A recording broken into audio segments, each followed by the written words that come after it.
Hello everybody, welcome to IA Command. It's TV Boy here, and we have a special video here. We are going to be looking at the Season 5 cards, brand new season.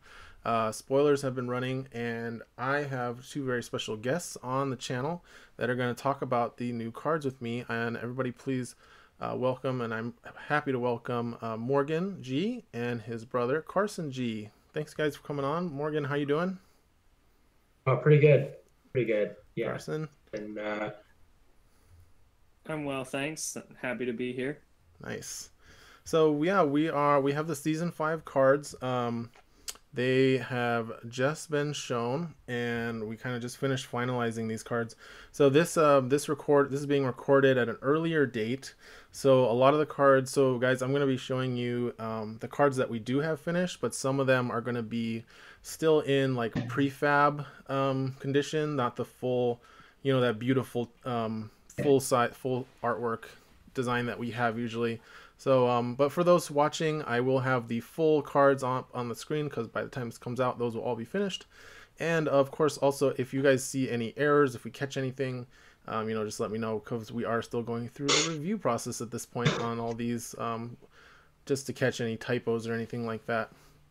Anywho, so I will be sharing the screen with you guys, and I also have to mention that Carson and Morgan, you guys have not seen any of these cards, right?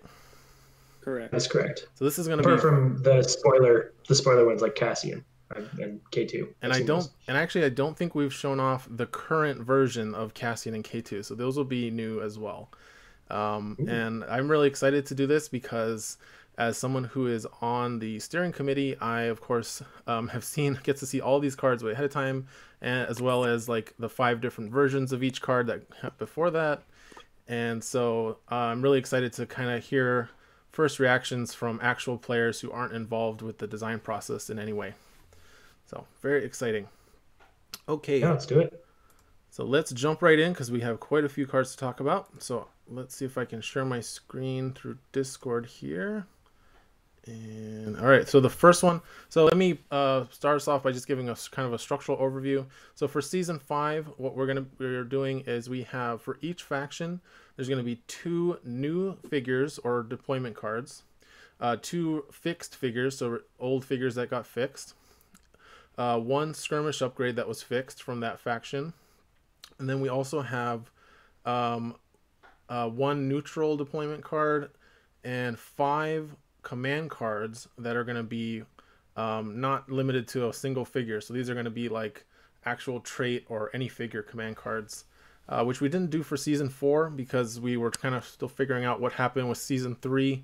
But I think we kind of learned a lot from season 3, and we decided we could go ahead and do that for season 5. So we're going to start off with the 5 new command cards that can be used in any faction because I feel like they're going to inform the rest of the deployment cards for you guys, so you'll know what those cards will have access to when you play those figures. They'll have access to these new command cards. So now I can share this because I didn't want to share it prematurely. Okay, do you guys see the card?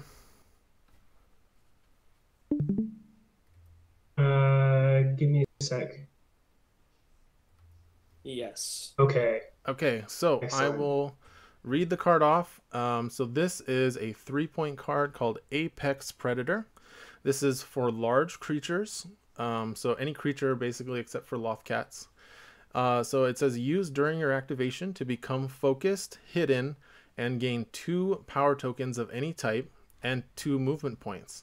The next time a hostile figure within 2 spaces is defeated during this activation, recover 2 damage.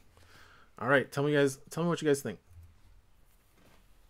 Seems pretty Well, my solid, pretty powerful.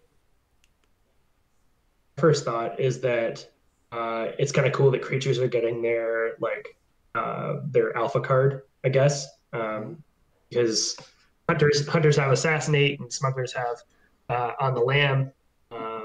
Troopers have grenadier, and now we have a creature one that probably going to do a lot for a very alpha strike. It's kind of nice that um, it sort of buffs all of those like the Nexu and the Rancor, I guess. Both sort of need a little bit extra.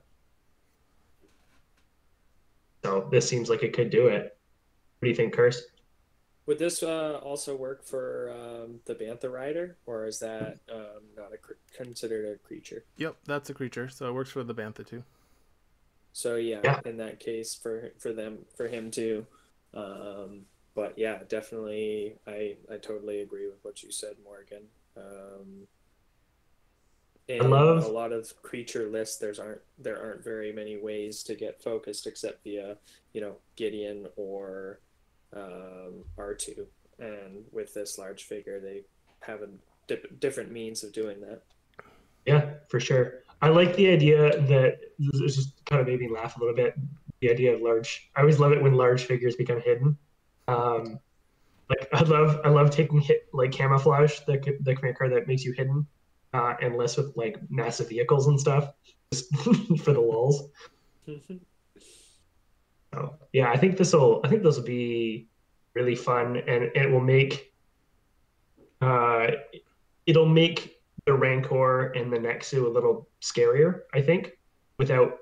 Um, so I guess given that it's a command card and not just like a stat grade to each of those figures, um, it's kind of nice because for one turn you have this like super scary beast as opposed to just like buffing it like all of them all the time.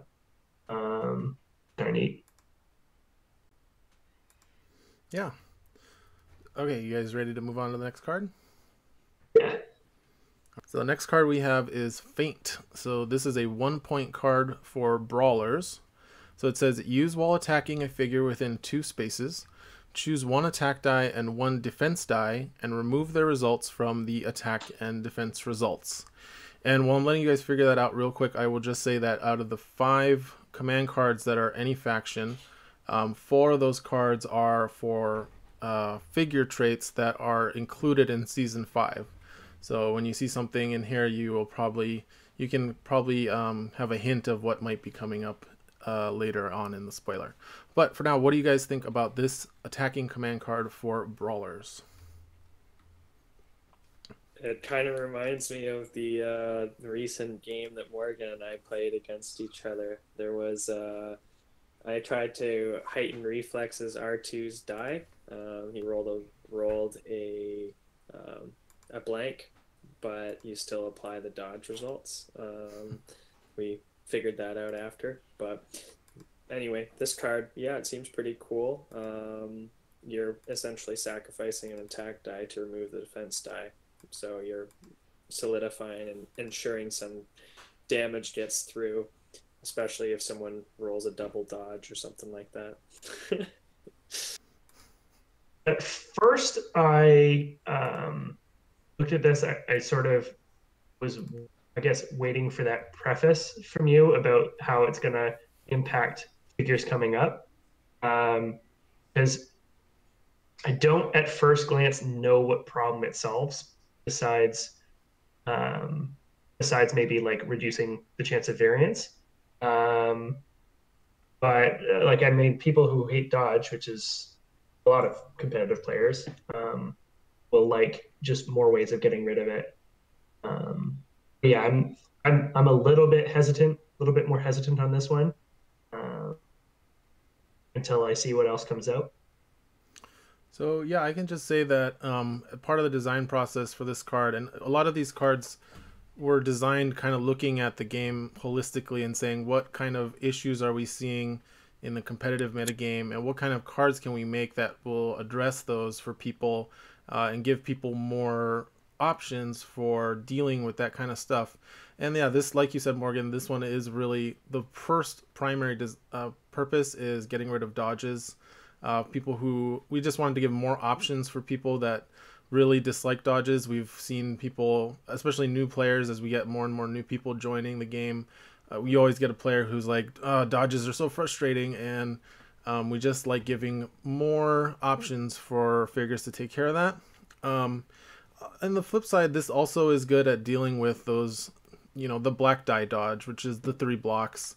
If you have an attack die that has just like a surge or a single pip, and your opponent rolls three blocks, this is essentially +2 damage for 1 point.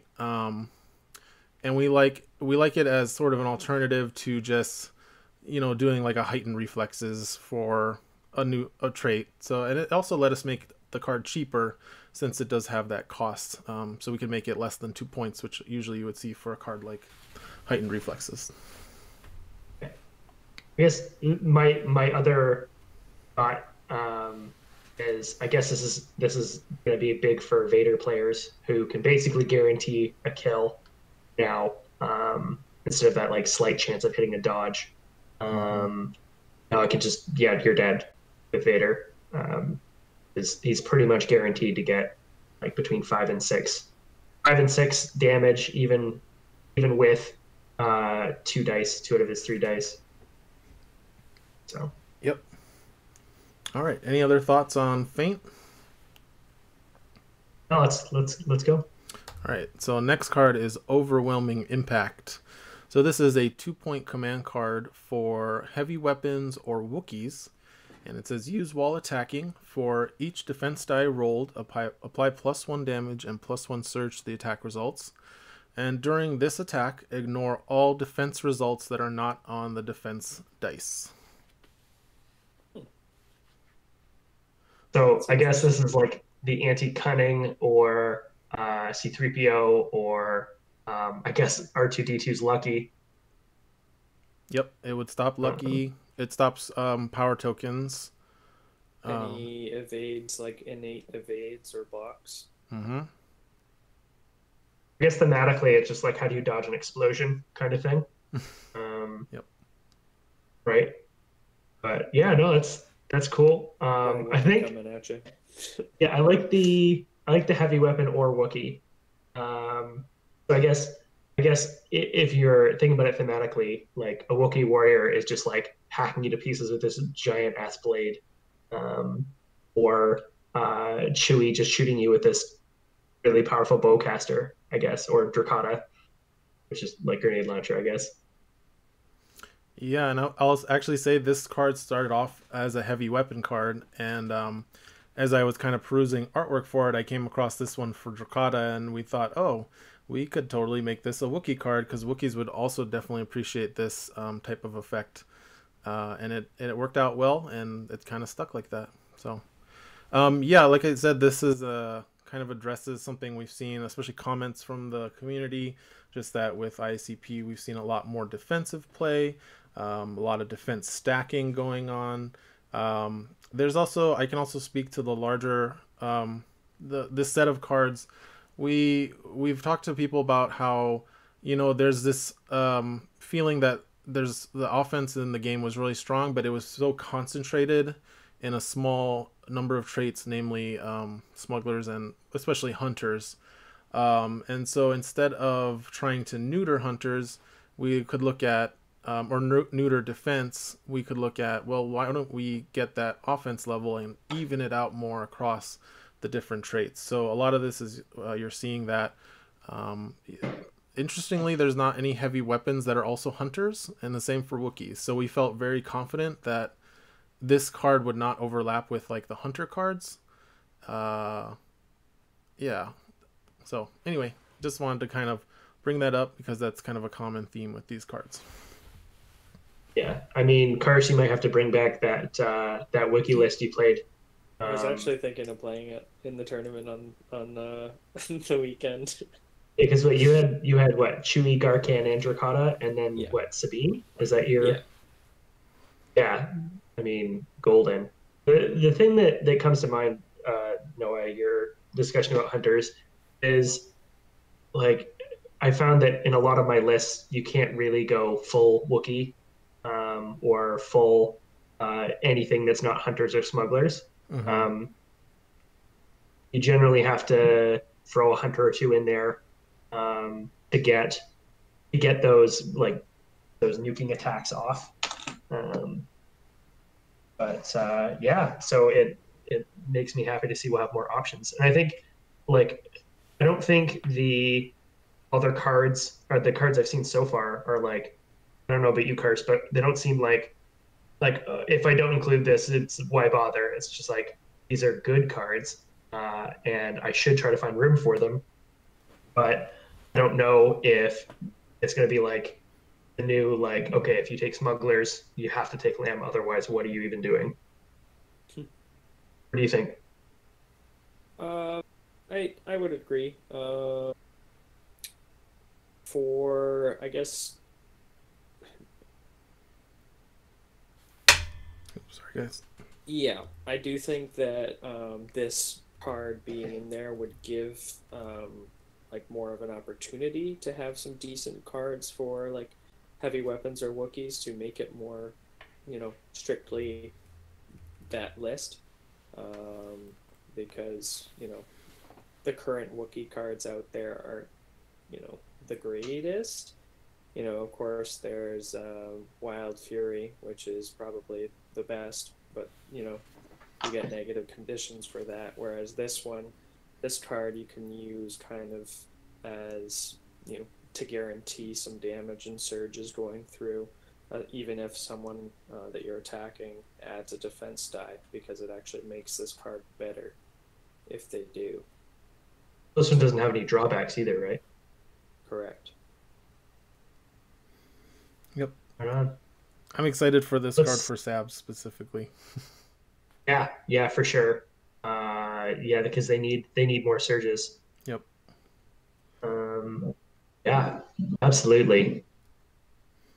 So, yep. Yeah, let's go next. All right. So the next card is going to be Rapid Recalibration, and of course, fitting into that theme of more offensive cards. This is a droid card for 1 point, and it says use while attacking. After the attacker resolves rerolls, choose one attack die and turn that die to any side.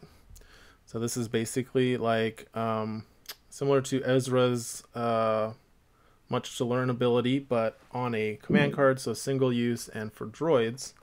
And tell me what you guys think about this card. The first thought is that I've been hurt by droids a lot lately, namely Soren droid lists and IG lists, with like included abilities to reroll. Like I feel like if you're going to take this, you're also going to take what's that one card that gives you a reroll for droids? Targeting computer. Either targeting computer is a deployment card or that command card that you can redraw with a surge. Oh, a targeting network. Targeting network, yeah. Like it feels like it will hurt, but yeah, that's certainly neat. I like the idea of grabbing like what is an interesting mechanic on Ezra's card and putting on a command card, so you don't just have to play with Ezra to get that ability. Yeah, and we actually, so droids was a trait that we were looking at sporting specifically, since there's a lot of good droids in the game, but their command cards are pretty lacking mostly. So we were looking at, we did actually kind of like a brainstorm of just like what would work, what kind of mechanics work for droids, and like we came up with all these different cards that were like droid based, and this was one that we were like, yeah, this makes sense, this feels right for droids, that they would be able to do this because they're so like mechanical and perfection, like what do you call it, precise in nature, but they can't really go outside of their programming. So one of the nice things about this card is, even though it's very strong, it can't add anything to a droid's maximum potential. Like it can't expand outside of their dice pool. So it certainly makes their attacks more consistent, but it doesn't like power them up past what they could normally do if they just got a good roll. So it also kind of gives an opportunity to guarantee, like if you're like with IG88, if you're trying to decide which combination of the dice you want to use, if you have this card in hand and can turn your die to guarantee you make accuracy, you can choose the dice that will do more damage for you, right? So it kind of ties in like not having to bring Deadeye into your list or something like that. Yeah, very useful for accuracy. So this takes place before Tough Luck, right? Before what?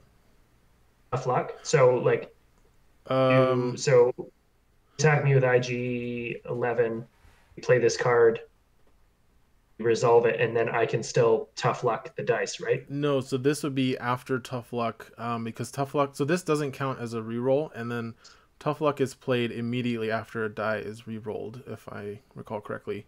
So you would re-roll, then Tough Luck would be played, and then you could use this card on a different die. But this does get played before modifiers, so before things like Assassinate or anything like that. Right, because it says the attacker resolve after the attacker resolves rerolls. And also So before any rerolls defense occur, Tough Luck can get played, and then this can be added. Yeah, and this gets played before defense rerolls as well. Okay. Are we worried about adding additional windows into the attack? Not really. The idea was just to kind of mimic the timing of Ezra's ability, because that happens during the reroll step. Right, but this is after the reroll step, Right. or the defense reroll step. Yeah, so it kind of So, fits in between those two steps. And that's not something that's super new to the game. The original printing of On the Lam actually did that.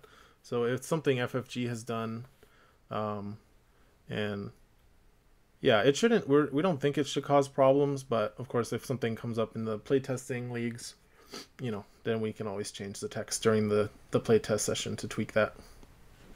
sure, just a thought. Sure. Next I one. know I know the timing windows can be difficult for new players to track. Mm-hmm. Yeah, and I feel that's kind of why I felt that this needed that to be specified, just because otherwise it would be kind of confusing of when this should happen for people, because there's no other ability like it other than Ezra's, and we know when his is used. So I would say that like on the kudos, I guess the language does seem clear here. So good job for that. Not every card we've had has been initially very clear. We've had to revamp the text on some of them. Yeah, good stuff. we've been getting better at templating for sure. Right on. Let's go next. All right, so the fifth card here, and this is going to be for any figure, and actually it's not even played by a figure. This is Rest in Peace. So 0-point card. It has two parts to it. So the first part is how you play it. It's put this card into play at the start of a round. So similar to cards we've seen like Jammer, Signal Jammer, or Second Chance. And then once it's in play, it says players cannot choose, play, or redraw command cards in discard piles. At the end of the round, discard this card and draw one command card.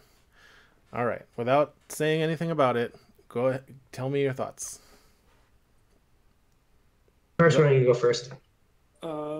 Well, it's gonna be nice for facing Jedi lists because of the what is knowledge and defense.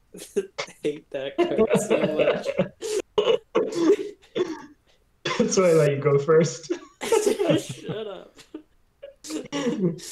So yeah, this would definitely be good for count a good counter for heavy defensive lists like the Jedi list. It's you have to be kind of guessy choosy with when you lay it, unless of course they've already laid their defensive cards or that you're going to be doing a heavy attacking round. So that's not a huge issue, but the draw a card at the end, discard the card and draw a card. That can give you a little bit of an advantage. And for 0 points, I'd say this is a really good card. So the first thought is that it reminds me of what is that one spy card that you take strain for to remove people's discard pile to the game box? It's called Fool Me Once. Fool Me Once, yeah. So this feels like sort of it wants to do the same thing, but in a way that doesn't have any negative associated with it and isn't reliant on spies. It sort of seems to me like this is what that card should have been. and maybe that's what we should just change it to. But I like that. I mean, this is clearly a very counter meta pick. So if you're going into a tournament and you're knowing that you might run into Kyle's Jedi list, or you might run into like an Imperial droid list that continues to redraw a targeting network and the other one that they redraw. Then like it's a pretty safe pick. I don't know how like I don't know if you could find room for it, but it might just serve as like, hey, I need a 0 point card. This would really mess with my opponent during a round. And I really like that it has that like even if you don't get to use it, even if it's like a dead card, it still gets you a command card back at the end of the round, which is the danger of taking such a counter meta pick.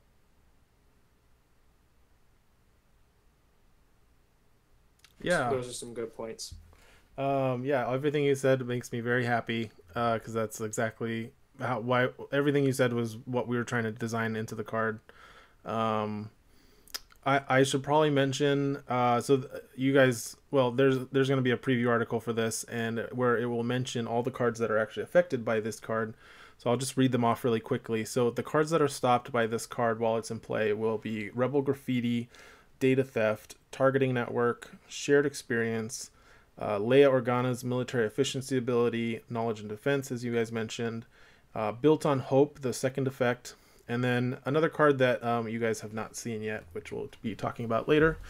And yeah, this card was, I'll just kind of say this card was spawned out of really thinking about players like you, Carson, who, you know, we've had players who have expressed frustration with cards that get replayed over and over again, and they can't really do anything about it unless they're running like negation for Rebel Graffiti. But even with like comms disruption, you can't stop knowledge and defense from coming back over and over again. Same thing for the other one, Shared Experience.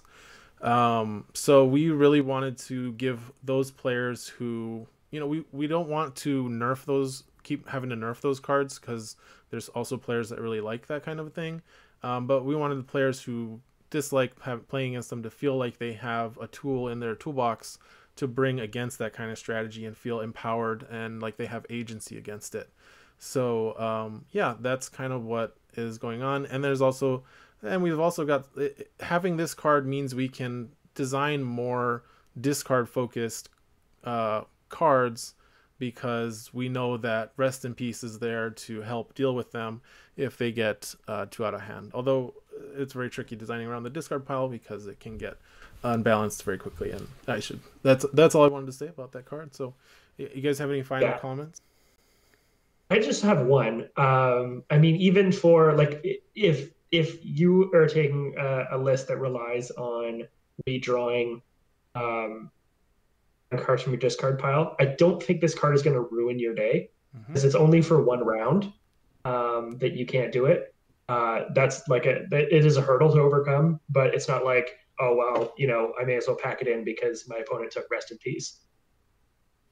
Yes, and I'm very glad you said that, because that was also purposefully part of the design. We went through some other versions and we realized we don't want people who bring those kind of strategies to just get hosed by one card completely.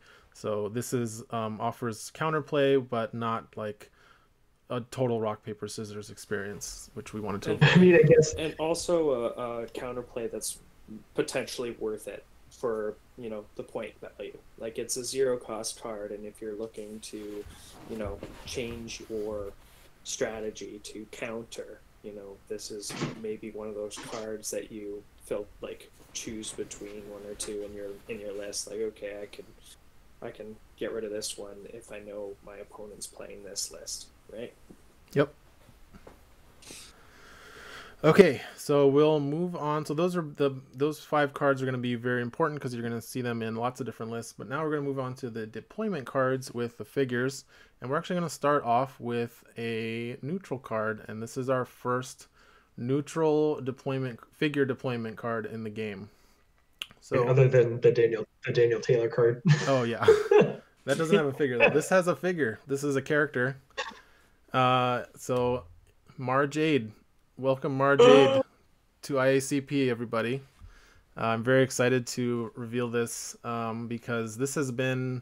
I tried to get this into season 4, but there wasn't enough space, so I had to make cuts. But I'm glad for it because it ended up being even better. So let me just go over it. So Mara Jade is a lost legend. I just want to read that because it's great. 6 points for a for a force user brawler. Neutral deployment card, so it can be played in any faction. Has 11 health. Sorry, let me hide this. 11 health, 5 speed, white defense die, a melee attack for blue, red, red, surge ability for +2 damage, and surge for pierce 3. Her abilities are adaptive skills. Your affiliation matches your army's affiliation. So that means whatever faction you play her in, she counts as a figure of that faction. You gain one of the following traits based on your army's affiliation. So if she's an Empire, she's a Hunter. If she's in Scum, she gains Smuggler trait, and if she's in Rebels, she gains the Guardian trait. Then her next ability is Fast Learner. You may play command cards whose restriction matches the name of another unique deployment card in your army, limit once per round. And Professional, which is she can reroll an attack die while attacking. All right, what do you guys think of Mara Jade? Well, she looks pretty solid for only a 6 cost figure to bring into the list. Because like 3 die attack with 2 reds and a blue, that's almost a Vader attack. He attacks 2 reds and a yellow. White die defense, so potential of dodges and decent surge abilities, not a big opportunity to roll surges, but if she does, they're definitely going to be effective. She looks like an ATST. Her attack, like a lot of her, like the red blue with a reroll 11 health. She's a 6-point ATST that's not massive. I think she seems very strong. I really like the adaptive skills. That's kind of cool. And like the fast learner just goes along with it. I think she's going to be overtuned. That's my gut reaction. But certainly seems fun. Yeah, so what do you guys think about the fast learner ability, being able to play command cards of other unique figures? That is actually, I was rereading that as you just said that, and the second time you said it, it came through a little bit clearer. So she could use like any card that has the name, like a named figure card. Right. So like if you brought her in a list with like IG-88, she could use its like Blaze of Glory. Mm-hmm. That would be pretty cool as well. I'm trying to think of any cases where that would break the game.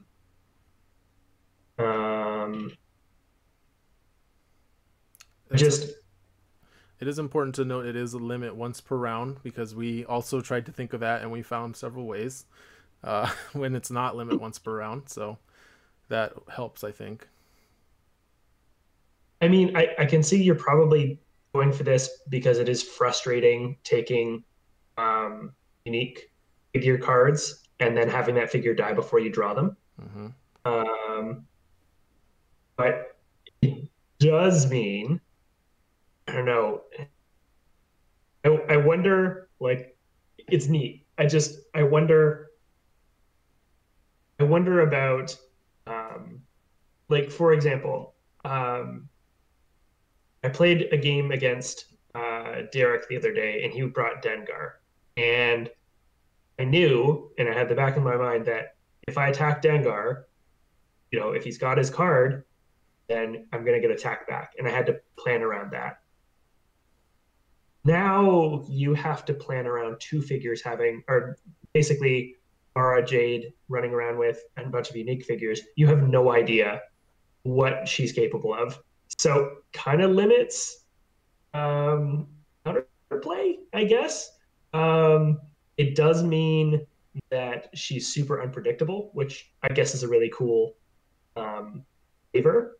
But I feel like it's ripe for abuse.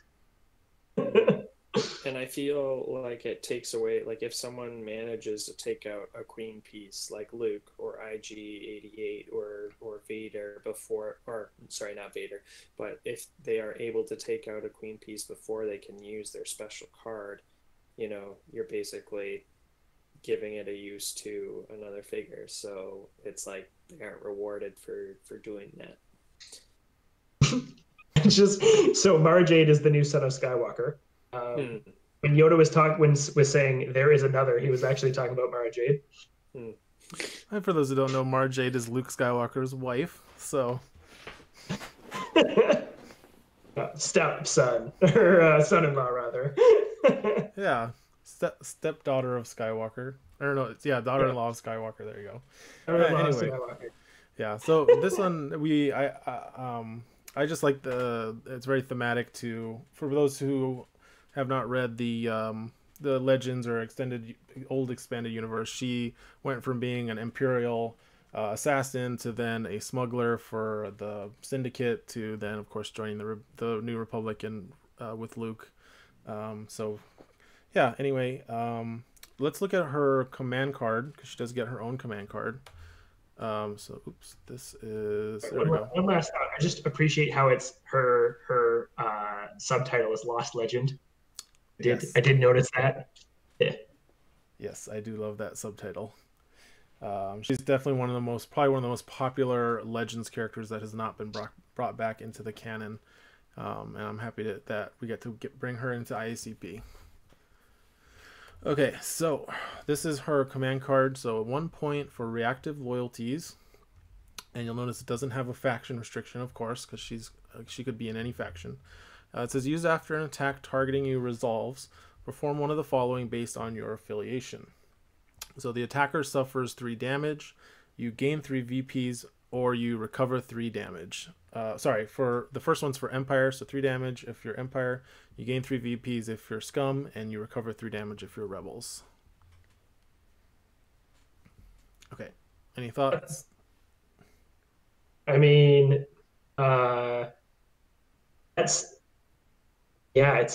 it's super neat. I love that you attack and then it's like, oh yeah, 3 victory points. Like you could win the game on that. Mm-hmm. That's yeah. And if you build, make your list for your victory point list where you're just trying to pickpocket people and stuff like that, you include at least one heavy hitter in the list, and it's another way to gain victory points. And there is, of course. Oh, go ahead, Morgan. Oh, sorry. No, you finish your thought, and then I have a tangent thought. I was gonna say, so the trigger requirement of being attacked means that if your opponent is aware of this card, they of course have control over whether you can use it or not. So your opponent gets to decide, well, if I don't want this command card to come against me, I just won't attack Mara Jade. The other thing to note is that it uses the same restriction as Han's Return Fire. So if Mara Jade dies, she won't be able to play the command card because she's not in play anymore when it would be played. For sure. I wonder though, what the sort of equation is like. Is attacker suffering 3 damage worth 3 victory points, or is recovering 3 health worth the same as that? The answer is no. Mm-hmm. Even though it is more thematic, I wonder if there is a balancing, because I feel like 3 victory points, although that does fit better into Scum, I feel like that's way more important than recovering health or causing the attacker to suffer damage. There was quite a bit of discussion within the committee while working on this card on that very idea, because yes, you're right, they are not equal, but they look pretty, which is what I argued for. But there are certain things so the recover 3, it doesn't look as good, but the timing again is important, because you're doing it after an attack. You are it's more valuable defensively, the recover. And like she's a guardian in Rebels, so you could play Iron Will on her and then take 3 damage and then play this card and you basically took nothing. There's ways to kind of leverage the abilities. There's lists in Rebels that welcome another recover card. So I'm eager to see how this one works in testing. Hoping to see how people play it and which factions it's the most popular in. I mean, I feel like it could be a lot of fun just playing her and entirely building your command deck with unique figure cards, just because you can. That could be fun. All right, should we move on to the next card? Yeah, let's do it. All right, so let's look at Rebels, and we'll start off with the 2 new figures, and then we'll look at the 2 returning figures. So first of the new figures for Rebels is going to be Cassian Andor. So a lot of people saw a version of this, so I'll just read it off while you guys look at it. So it's 6 points for a leader spy in Rebels. He's got 10 health, speed 4, white defense die, and a ranged attack of blue, green. He's got Surge for +2 damage, Surge for +2 accuracy, and Surge for gain 2 damage power tokens. He's got 2 abilities. The first is Strike Team. After deployment, you and an adjacent friendly figure gain 2 movement points. Then up to 4 friendly figures outside of your deployment zone each gain 1 damage power token. And second ability is It Will Be Alright. Once during your activation, you may choose a friendly figure within 2 spaces. That figure is defeated, then perform a move or attack without spending an action. All right, tell me what you guys think of the new Cassian, the current Cassian Andor. He looks pretty interesting with the strike team. Pretty much it says after deployment, and it's like 4 friendly figures. So you'd pretty much guaranteed want to use him with Hera in your list as well, probably, to get the most benefit out of that. Or you could take figures like the Pathfinders. That too, because you just would decide when they're out, how they get out of the deployment zone, and they would be 2 figures, and then Pathfinders and Hera would be potential. What's the I word I'm love. looking for? Go ahead, Mo. Sorry, I love the idea of having like a quick strike list. That's why I love the Pathfinders, and having somebody that can complement them, especially because the Pathfinders kind of hit like wet noodles. With the damage power token, I think you've got a little better option, especially because the Pathfinders are generally, you go in, you get that attack, you do their thing, and then they either die or just do objectives for the rest of the game, which sort of fits with just giving it a damage power token instead of like a static +1. I'm wondering about the It Will Be Alright ability. I'm trying to think of figures that I would want to sacrifice for getting another move or attack with Cassian, especially as his attack, like especially when compared to like Mara Jade, isn't great. Like blue green is not blue green, no reroll is not amazing. He does have a damage power token most of the time. Yeah. Or 2.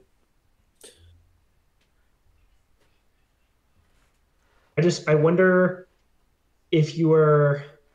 I wonder how many attacks.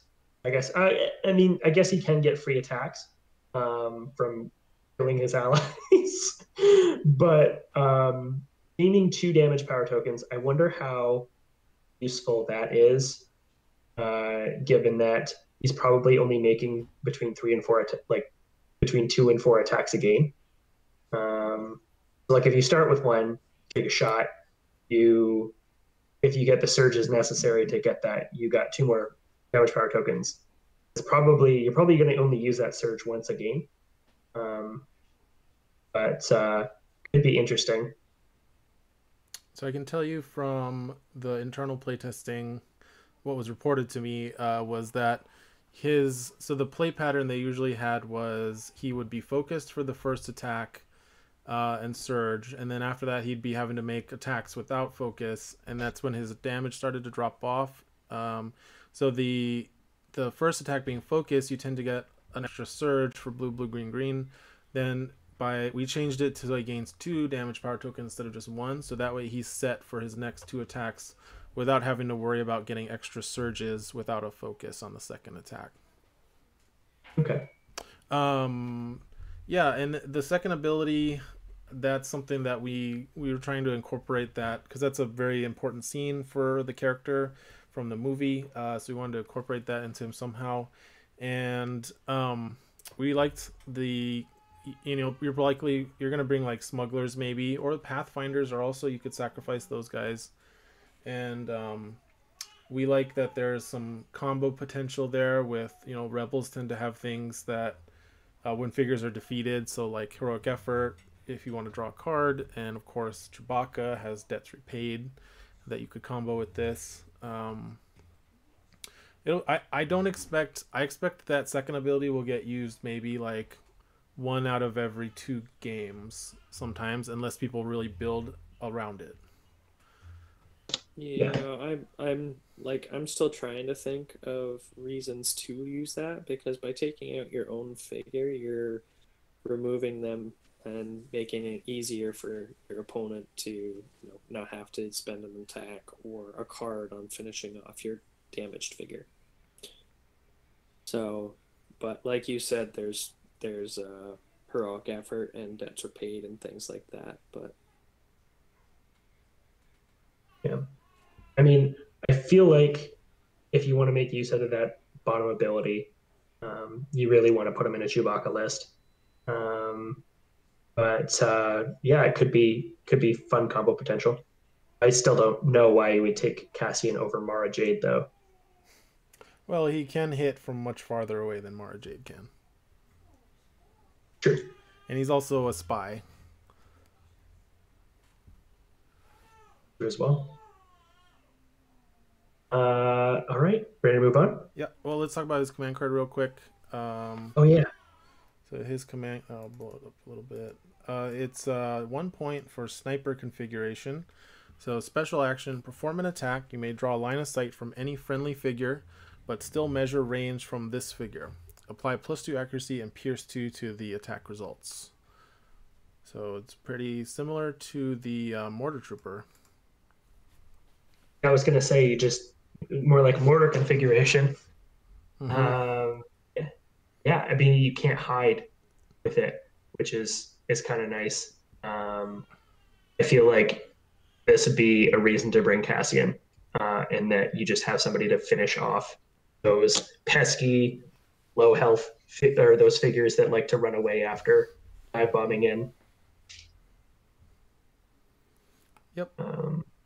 yeah, so your choice would be, if you wanted to, if you're deciding between Loku or Cassian.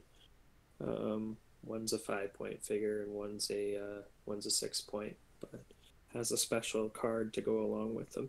So I'm trying to think. So this you're looking at minimum 7 range, right?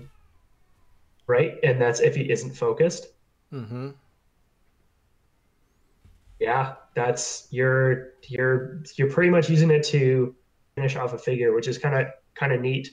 I know in earlier seasons we had that that deployment card that was sort of designed to help trooper swarms do that, but in probably a less elegant way.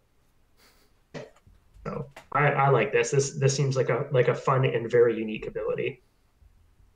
Nice. All right, let's move on to Cassian's partner, K2SO. So K2SO is a 5-point droid brawler spy. He's got 9 health, speed 4, and a melee attack of red, green, yellow with a black defense die.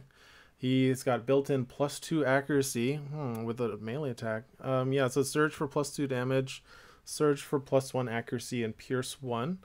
And his abilities are vague and unconvincing. While defending, your player and your opponent cannot spend power tokens or play command cards.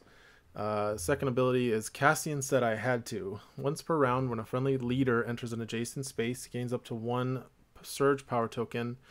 And then continually unexpected for a special action is if you have any combination of 2 damage power tokens or surge power tokens, perform a ranged attack using your attack pool.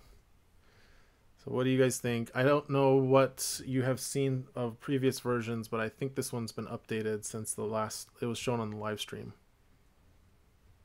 I'm trying to think of what. Sorry, I'm trying to think of what has changed. I think the continually unexpected was changed to be a special action. I know for sure. Does that mean you can perform 2 attacks in a round? What do you mean? You mean like a regular attack? Like a melee and then continually unexpected attack? No, because it will meet the limit on 1 action to perform an attack per activation. So it's like the Nexus Pounce. Right. So basically, you can choose to either perform a ranged attack or, if you're close enough, melee. Mm-hmm. Okay. It's kind of neat. It gives you options to, if you want to spend a token, right? Then you're giving up the ability to have a ranged attack, which I think leaves for some interesting decisions. I also like the idea that like you sort of build him up in a way that's different than just focusing. The build up seems to take a while though. In order for him to get the power tokens, that's 2 rounds. And then you decide whether to perform a ranged attack or not. So I guess it's not too long, but so one thing I note is that it's so he can only use his ability once per round, but he can also get tokens other ways, like from Khotin or from Cassian's ability. So you could give him, you could load him up just from the first round. Just have Cassian use his ability to move the 2. And then he gets a surge token and it gets a damage token for being outside the deployment zone. Yeah. Jyn Erso also can load him up with a surge token to power up his ability. Yeah, I mean, I love the idea of getting more sort of thematic synergies between characters. It's one of the things that I did love about Spectre Cell is just the idea of like these characters are sort of designed with the other figures that they're meant to be with, and they benefit so much from, like, they're better together than apart, which is kind of neat. So it's like I really applaud the committee for making it so that Pathfinders, Cassian, K2SO, Jyn really nicely go together. Well, thank you. Yeah, that was definitely one of the goals. Was we wanted all of those figures to play nicely together in a list. Yeah. Any thoughts on vague and unconvincing? So that means that the attacker can't play any cards or power tokens against K2, but that also means that K2 himself cannot spend defensive power tokens or play any like defensive cards, including cards like Miracle Worker are not able to be played. Parse? I think it's pretty cool. Like just taking any mods out of the attack or defense. I like the idea of having figures that you just know are built to die. I also play Star Wars Legion, and the way you use speeder bikes and that are basically you run them up, try to do as much mayhem as possible, and then they die, right? And that's like part of the plan, right? So K2SO, you go up, you wreak havoc, play some spy cards, um, and then you die heroically. All right. So one piece of trivia before we move on: all of K2's abilities are direct quotes from him in the movie, and the last two abilities are based on the story of him gaining trust from Jyn Erso and eventually getting a blaster pistol from Jyn Erso, so that lets him perform ranged attacks. All right, so let's go and look at his command card here. All right, blend in. This is a 2-point command card. It says place this card on your deployment card at the start of the round. Should be a round. You cannot be the target of an attack. Discard this card at the end of your activation or when you perform an attack. So I don't know if you guys have seen this card yet, but what do you think? Well, another shout out to Legion. This is a obvious port from that game, and I love it. I love the idea that you have something that, like, you know, he's coming, and if you have this card, it means you basically choose when to engage, right? So you can leave him out in the middle, on an objective or something, and until you activate and actually perform an attack, you're safe, right? It's kind of like Maul, like can't be defeated until he's activated. Only this is you can't be the target of an attack, so almost a little bit better than that ability. Yep, he can still die to stuff like grenades or blast though, so it's just right. Different, slightly different on that. I think Derek designed this card, so Derek, if you plagiarize Legion, oh my gosh.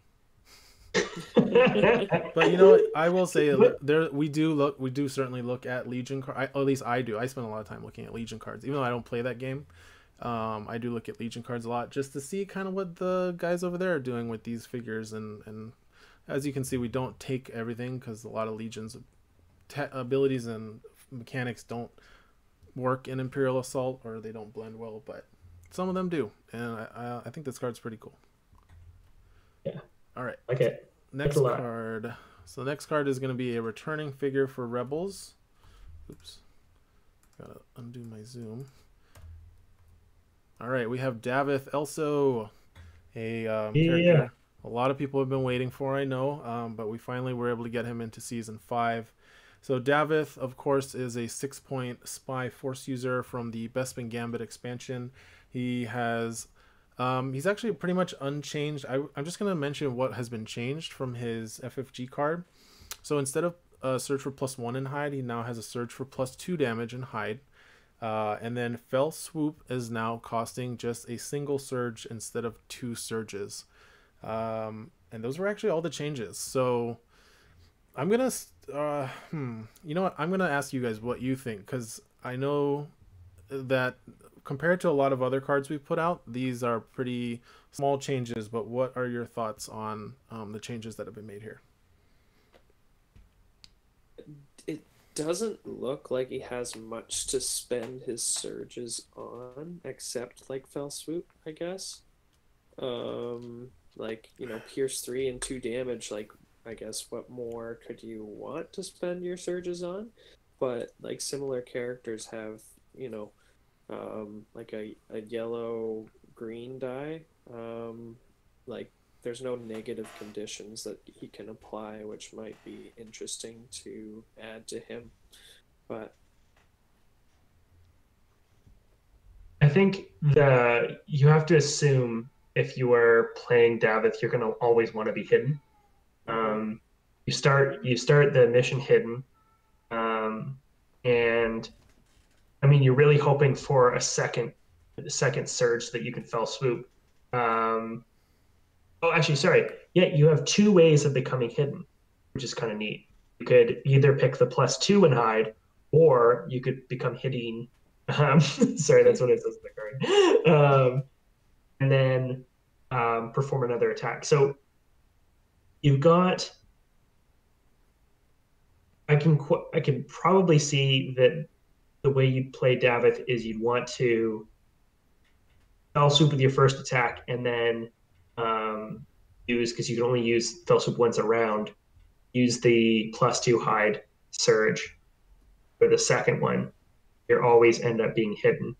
I don't think like I always thought was just a little bit away from being a reasonable ad. So I'm glad you guys didn't completely rewrite the book for him. I wonder what he will look like, especially in like spy force user lists, of which that is possible now between him and Ahsoka, and taking somebody like Loku or any one of K2 or Cassian would be real nice. Or Mern even, if that is the next card. I don't know. Morgan, I think you're kind of on the money with what we were thinking too, is that David is very close to being playable. He just has a bit of a damage problem, and he had a bit of a reliability problem where, even with green yellow, you don't always roll as much, and hidden, you don't always roll as much surges as you think you should. And if you throw like an extra evade in there on the opponent, like if you have to go after somebody next to 3PO or whatever, he can whiff. He used to whiff a lot. And so the changes here, specifically making Fell Swoop cost a single surge, it both makes Fell Swoop much more accessible and reliable, because you're going to get that surge from hidden. And it also means that he gets to do more damage on that initial attack, because he doesn't have to give up like the surge for Pierce 3 or the surge for extra damage. And so what we found normally is he actually does more damage, much more damage than he looks like he should, because when you add focus from something like Yoda or Gideon, and then cut and run is adding another damage, because Fell Swoop, you get to move 2 spaces, you can move through the target to deal an extra damage with cut and run. And then of course you're getting the hidden into surge for +2 and Pierce 3. He actually does quite a lot of damage for a 6-point figure once he gets in close. And of course he's got cool tricks because he's hidden. You can play deflection with him to do -4 accuracy to your opponent's attacks. Stuff like that. He's great for redrawing knowledge and defense. You guys mentioned that it feels like he doesn't have enough surges. And of course knowledge and defense adds that extra surge ability to all force users, which factored into the design here. So yeah, he definitely does look like he needs to be focused though. Like if you want him to do damage, then he would, if you want him to do more than an average like 2 or 3, he would need to be focused. Right, and we usually count on the focus, but even without the focus, as long as he can trigger Fell Swoop, he's doing 1 extra damage with cut and run plus 2 to 3 from each attack, so that actually adds up. Yeah. Something I learned from playing Jin in this most recent season is like you can make 2 dice figures work and do a lot, so long as you aren't attacking, like going up against things with really tough defenses. Like you actually do quite a bit of damage with between two dice attacks. Jin helps out a lot with her Pierce. And Davith, it looks like he will benefit a lot from maybe not like a really high damage spike, but between +2 Pierce 3, he's always going to do he's always going to do like between you're anywhere between like 3 and 4 damage, or 3 and 5 damage in an attack. So across 2 attacks. And I will say it's actually closer to like 7 to 9, especially if he's focused. Especially if he's focused for the first one. And I should also mention that he also has a lot of control over where that damage goes. Unlike, he's not like a figure that just hits one target. You can attack one figure, kill it, and then cut through another figure that has 1 health left, kill it, and then attack a third figure. So he's quite good at finishing off. Like, he's a very good cleanup figure for, finishing off those damage figures your opponent has kind of retreated, that are all kind of just on low health.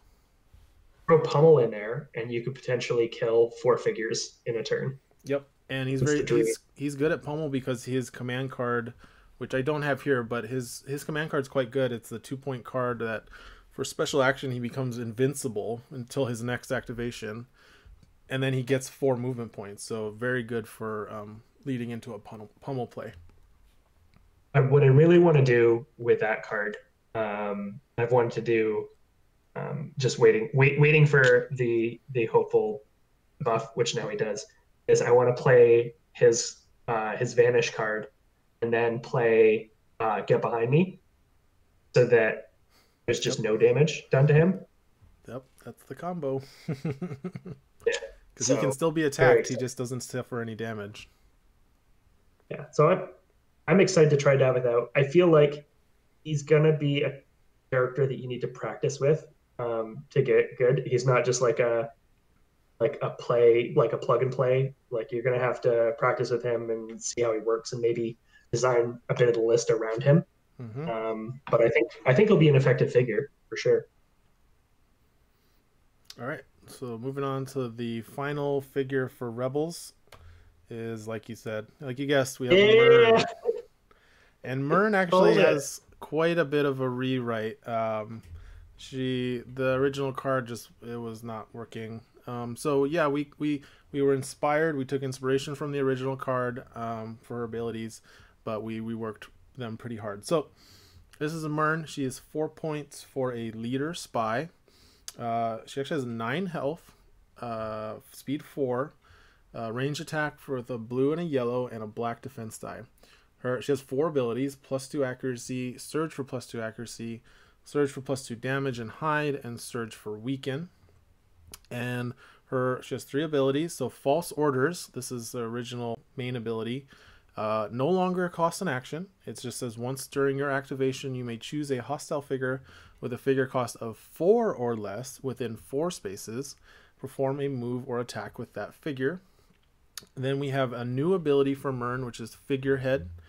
Before a friendly figure within 4 spaces suffers strain, you may suffer 1 damage to prevent 1 of that strain. And then her last ability is Field Report, which was her old ability but now costs an action. It says choose up to 2 friendly figures within 4 spaces with 2 or less attack dice in their printed attack pool. The chosen figures become hidden.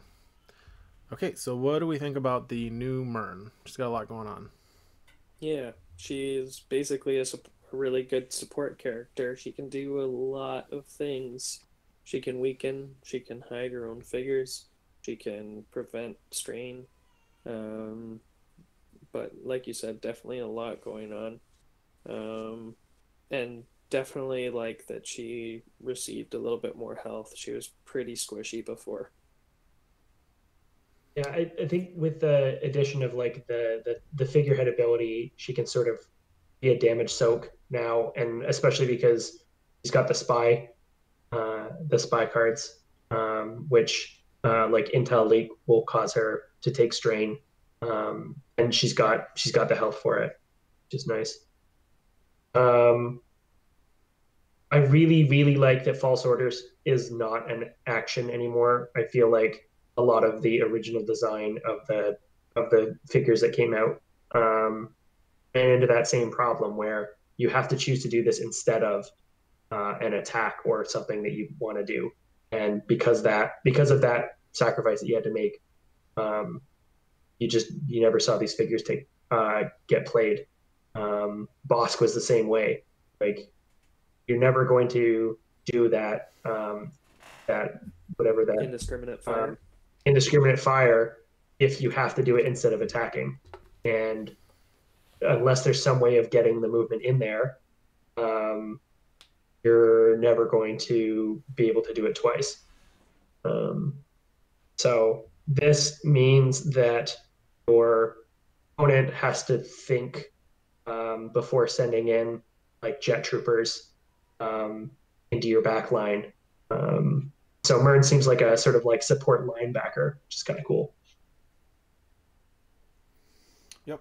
And then what do we think about the new Field Report ability? Because I feel like that has a lot of implications for list building for the new season. I'm trying to think about the figures that you would want to take with Mern that only have 2 dice, 2 attack dice. So, Jin would be one of them. mhm. But she can give herself a surge. Loku. Loku, yeah. Loku wants a surge. Loku wants to be hidden like a lot. So that could work really well with him. Sabs were a big Ooh, one for me. Abs, yeah, for sure. Um, Avid probably doesn't need it because he starts with it, and he's never going to be within 4 spaces of Mern, except at the start of the mission. Yep. Um, Rangers Jin are probably actually a good doesn't need it. option. Which? Rangers. Rangers are, yeah, Rangers are a great option. Um, Are they less than 4 though? Pathfinders, Oh, Pathfinders would be really never mind. That's for the other ability. That's false orders. Pathfinders would be really good. Become hidden. Um, yeah, I certainly feel like there, if you're taking burn, like is a lot more specialized um, support. So I like that it no longer relies on the amount of command cards that you have in your hand because that's really counterable by the opponent. You end up having to, like, if you try to take Mern, you'd end up having to like wait till the sort of like end of the round in order to do it, and there's just like a lot of counterplay. You rarely got to make somebody else hidden, let alone yourself.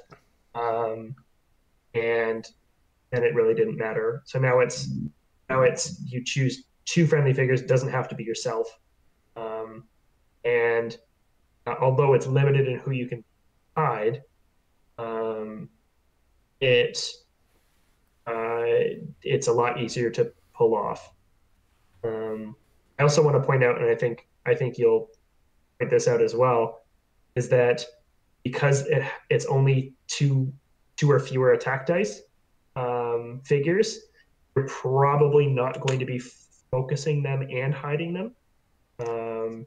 So you're not getting like a focus hidden Han with a damage power token from Cassian Yep. Going and ruining somebody's day. You have to sort of spread your conditions around. Yes. You could also use this with some Alliance smugglers for -4 accuracy on your smugglers. Body blockers. Oh, great. Well, even like if you played Mern on that list that's in the rotation or the map that's in the rotation right now, where you start with the negative accuracy, like the round 1 is like -3 accuracy, round 2 is -2 accuracy, and round 3 is -1 accuracy. Like Mern would be a really effective person if he's hiding every one of your figures because it makes it even more challenging to make range. Yeah. What I want to see is I want to see him in scum lists or her in scum lists, hiding weak ways so that they can actually attack their first turn. And yeah, so because weak ways are another one you could want to hide. Yeah, because they're 4 points each as well. You could oh, never mind. Again with the 4 points. And then Mern would be I guess Mern can't black market because she's not a smuggler. Nope. Yeah, that's yeah, neat figure. I think she'll see more play. I don't think she is overpowered, but she does a lot of things, especially because figurehead, like there are a lot of rebel figures that take strain to use their abilities. Like Jin does, Garkan does, and does, Diala does. Like that's a lot of strain it can rack up. So if you have Mern sort of soaking that, it supports them a little bit too. Yep. And we'll probably also be seeing a lot more strain strategies in Scum faction as well, but we'll get to that. Okay. So Mern is definitely a plant for rebels because strain is tough for rebels because I feel like they rely more on their command cards than some of the other factions. So Mern can help you out with some of those pesky strain lists as well. For sure. I think that's a pretty good segue, though. Yep. Go Scum next. Yep, I think so. Oh, we have one more Rebel card. This is the Skirmish upgrade. So this is kind of a big one, and actually I think this one is the last one that hasn't been approved by the committee yet. So we might talk about this and it might change, but I'm hoping it doesn't, because this is pretty close to being done. So we have the upgraded Fury of Kashyyyk card. So this is a 1-point skirmish upgrade. It's unique, and it says friendly Wookiees gain reach. When a friendly Wookiee suffers 3 or more damage, that figure becomes focused. And while a friendly elite Wookiee is performing a melee attack, apply Pierce 1 to the attack results for each friendly Wookiee within 2 spaces of the defender, to a maximum of Pierce 2. So guys, what do you think about this card? Is it broken? Is it exciting? I think it encourages a strictly Wookiee list, and it actually gives the Wookiee warriors some what they need to be good.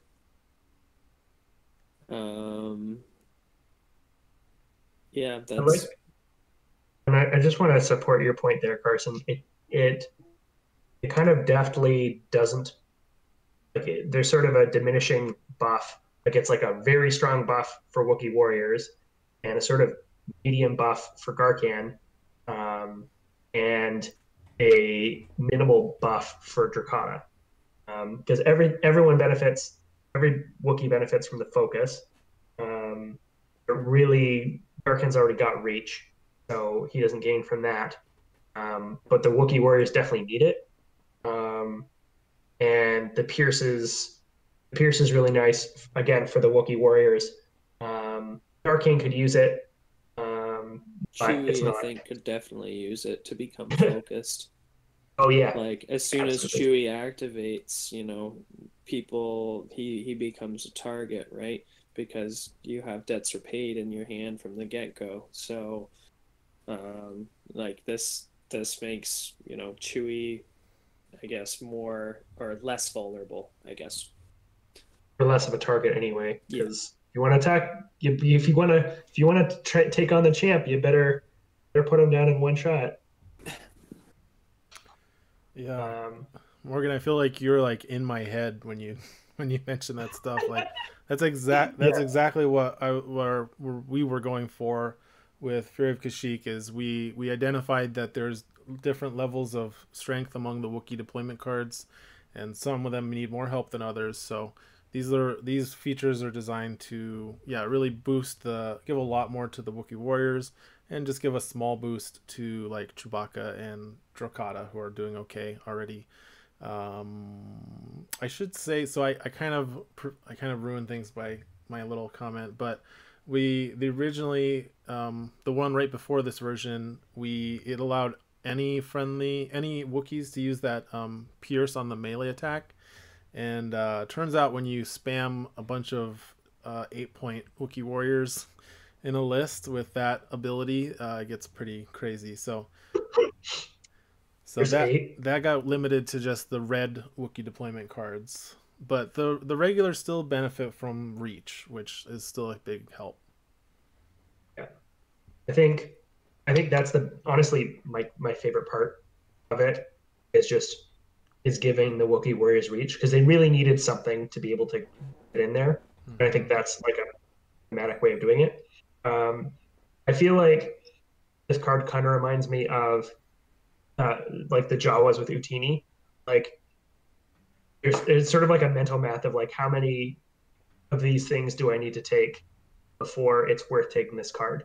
Because you're definitely not going to take Utini unless you are taking a Jawa swarm, probably. You're probably not taking Fear of Kashyyyk unless you have at least 2 or 3 Wookiees in your list. And I don't think it's overpowered in that, like, you're playing figures that, like, at least in the case of Wookiee warriors, are not they're not like super competitive as is. And even like Chewbacca and Drakata, you really need to, like, they're strong, but you really need to, um, they're not like always dominating, right? Um, and so, and same with Darkham, right? So I really feel like this will make Wookiees a viable list building option, which I guess is the plan. That's the hope. Yep. And we wanted the card to be kind of like add up to the equal power level, whether you're bringing it in a list with like Drakata, Chewie, and Garkon, or a list with like two Wookiee warriors and Garkon, or a bunch of Wookiee warriors. We were hoping it kind of adds up to the same strength level for the list overall. So hopefully there'll be a wide variety of Wookiee lists that become viable with this. We just need the regular Wookiee warriors to dip in price, and then we can have Wookiee swarms. Yeah, I mean, you can do that with this card. The elites will benefit from the pierce, and of course the regulars benefit from the reach and from the focus if they can get it. I think it's actually it's actually strong, and I play tested the Wookiee swarm, and it's quite strong. Just they have a lot of health to chew through for their points. So, well, and if this card, hopefully this card goes to print as this form, and if it changes, I guess I'll put a note up on the screen for everybody. All right, shall we move on to Mercenaries, Scum Faction? Unless Karsten, do you have any other? I have no more points to add. Sure. That Wookiee list of yours is looking very promising. Yeah, Carson, you're pretty known for playing Wookiees. I enjoy it. I just want to point out, Carson, like when you took Wookiees to that tournament, you had what, like a month of Imperial Assault experience under your belt, something like that. Maybe, I don't remember. Yeah, it was not a lot, and you did very well. So, Carson, did you have any final thoughts on Fury of Kashyyyk? I do not. Okay. All right, so let's see. I'm trying to remember. Oh yeah, so we got 2 new figures in Mercenaries as well. The first one, I don't know if you guys know this character, but I am very excited for this character, Dr. Aphra. Yep. Yes, I do. So Dr. Aphra is, of course, from the Marvel comics, the new ones that have come out. She has been a sidekick to Darth Vader, and she's also gotten her own series. She's become very popular, and we're very excited, especially because we beat Legion to Aphra. So suck it, Legion. Yeah. So Not at her. Got her. Dr. Aphra. Sorry to rain in your parade. Huh? Sorry to rain in your parade. So Dr. Aphra is, I'll read it out and then we can talk about it. Dr. Aphra is a 4-point unique smuggler. She's got 7 health, speed 5, range attack of blue, red, and yellow, and a white defense. She has 1 surge ability for Pierce 2, and then she has 2 abilities. The first one is Dubious Counterparts. Once during your activation, if your starting army contained 000 and BT1, those figures may interrupt to perform a move. And then her second ability is Special Action Excavation. Choose 1 command card in either player's discard pile that costs 1 or less, except take initiative. Until your next activation, while that card is in the discard pile, your player may play that card. If they do, return it to the game box after use. And for those that don't know, Dr. Aphra originated in the same storyline as the figures 000 and BT1, who are already in Imperial Assault. And she is a archaeologist, so she likes to uncover old weapons, basically, but she likes to sell them to, or have them used for ultimate mayhem. So what do you guys think of Dr. Aphra? And is excavation understandable? That was a big discussion. It seems like it's just that what's that one spy card? Data theft. Data theft. It's just data theft on a figure, right? Except it's I guess, could you use data theft to take initiative? I'm not sure that you could. No, you couldn't do that. Yeah. So again, this is more counterplay for those discard redraw cards. But you get to use it. In it basically means that it's just like, hey, that card is mine now. Um, And it can be used for any figure, right? It's your player. Yeah, Like so the you player can can play play that it, card at any time. but you have to follow the whatever restrictions are on that card. yeah, So you could like celebrate like 3 times in a game. You could if you play, yeah, Oh if you wait, return it to the game box after use. but Right. you could replay your version copy, and then you could replay your opponent's copy. Yeah. So yeah, potentially you could celebrate 3 times, yeah, Hmm. for sure. which would be Um, gross. it does cost an action, so it's not like this is an automatic thing that happens. You sort of have to make a conscious choice again whether you want to move and do something else or use that ability. Um, it sort of reminds me like she sort of seems like she's a spy. Like her ability sort of seems like a support spy, except she's not a spy. Um, but I do think that sort of you don't really load up so many, I guess, spy abilities in one figure. Maybe it. I mean, I guess excavation you're going to have to think a lot about how you're going to do it, unless you're grabbing something like celebration. Um, you're I think if you're taking Dr. Afra and you want to use like lean on that counterplay option, you want to sort of take a bunch of different figure types so that you can like you're probably definitely taking droids with you, so you could definitely take somebody's shared initiative or whatever, shared experience. Hmm. But I mean, I might even if I was running Dr. Afra, I might put her and Maul in a list just so that I can. Well, I guess he's not a rebel force user. Okay, so maybe bring over somebody like Ahsoka or Ezra um, to make it so that you can redraw their or use their knowledge and defense.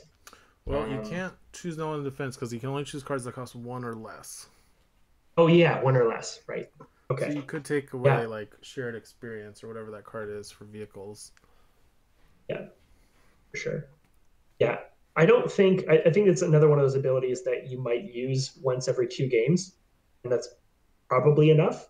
Um, but um, I like the dubious counterparts ability um, because 000 and BT1 both suffer from not being able to move much. Um, Kind of neat. Yep. And you do have to bring both. So that was kind of a thing where we're like, how do we make up for the fact that BT1 is so much better than 000, especially in IACP? And we were like, well, let's just make it so you have to bring both of them, and then you get a pretty nice bonus. Yeah. So I think if you're thinking about Afra, you're either bringing her into Imperial or you are bringing 000 and BT1 with a Jawa. So you're already looking at what, seven, um, or sorry, 9 points with them, 13 with Afra, and three with, so you're looking at 16 points um, to bring them both over to Scum, right? So that is a third of your list, but um, or more than a third rather. I can't do math today. Um, so I think you really have to think about. I think that's a very specific list in the same way that Spectre Cell is. Um, but yeah, it could be fun. Yeah, and we were definitely looking to cost her to be playable both with 000 and BT1, but also just on her own if you wanted the excavation ability.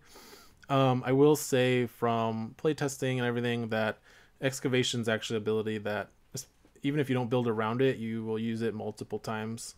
But especially if you build around the ability, like if you bring her in Imperials and run her with Rule by Fear, you can already load up the discard pile right away. Same thing if you play like Black Market Prices or Black Market. You can discard something and then be able to replay it if it's the right cost. Um, yeah, there are a lot of cards you can replay with her ability, especially since you can get it from your opponent's discard pile too. Um, let's look at her command card, since that kind of completes the picture of what the figure does. So her command card is called Windfall, and it's 0 points. Well, used when a command card is discarded from your hand or deck, you gain VPs equal to that card's cost plus 1. And then it has a second ability that whenever this card is discarded from your hand or deck, you gain 1 VP. So, initial thoughts on this card, very VP focused. I mean, Black Market seems like it would be really good with her. Yep. Because you're essentially gaining the victory points. Like if you sell something, you're getting double the victory points and one. If you were able to start with Windfall and play it almost immediately, like you'd be getting extra victory points every round. Every time you use every activation of Dr. Aphra, and every round as well. Yep. Although her excavation it returns it to the game box, so you get 1 extra use on Windfall. So really going to help CP smugglers a lot. Mind you, like the thing that's interesting with Dr. Aphra is that negation really doesn't help you a ton if you're playing against her. It's like, okay, so it's in my discard pile. I guess I'll just play it again with excavation, right? So I guess you cancel one of the uses, but she can still get a second playthrough of anything that gets negated, right? Yes. Kind of neat. And Rest in Peace also stops excavation from being used. Should mention that as well. For sure. Yeah, she's really exciting for VP lists, Scum VP, as well as Jawa swarms. Using her ability to excavate Utini is quite exciting. For sure. And then, yeah, this with Black Market, especially since a lot of people we notice just always buy with Black Market. So this is more like an incentive to sell, just kind of shake things up. Yeah, for sure. As well as being another card similar to Built on Hope, that if you lose this to Strain, you get something for it. I think what's becoming clear with the more of these new command cards I see is that you guys are trying to make it so that you're not just building your deck for damage or raw defense. When you're building a command deck, you also want to consider what sort of shenanigans you can do. I wonder how she would work in like a strain list. Getting to replay, I guess you wouldn't really want to play her with what's that one that deals more strain for things being in your discard pile?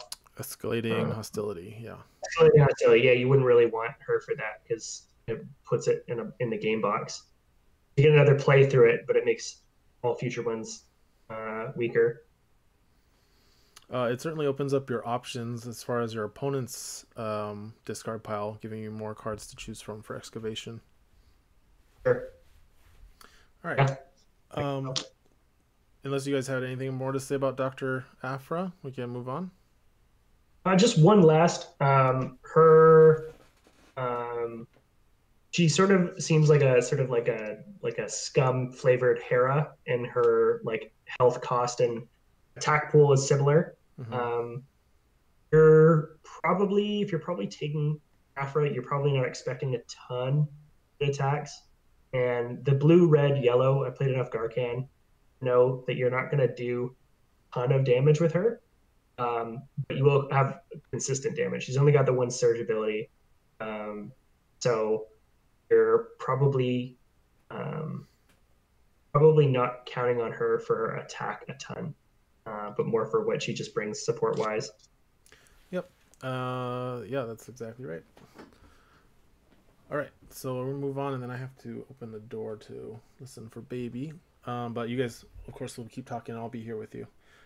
So let's go to the next one. The next new figure, HK47 from the Knights of the Old Republic, another fan favorite from Legends.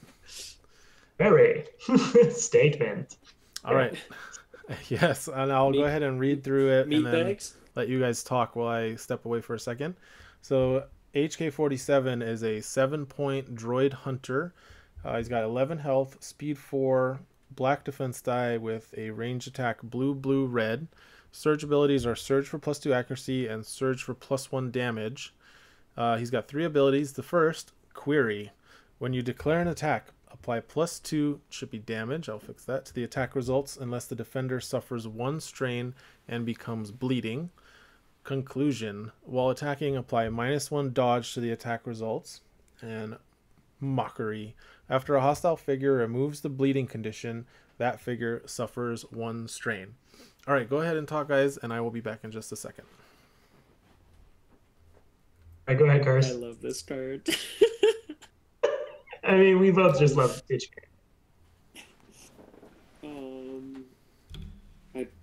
It looks like he can make quite a bit of range with 2 blues, like you're looking, and the Surge for accuracy, like you're looking at, you know, pretty much automatically 6. So, yep.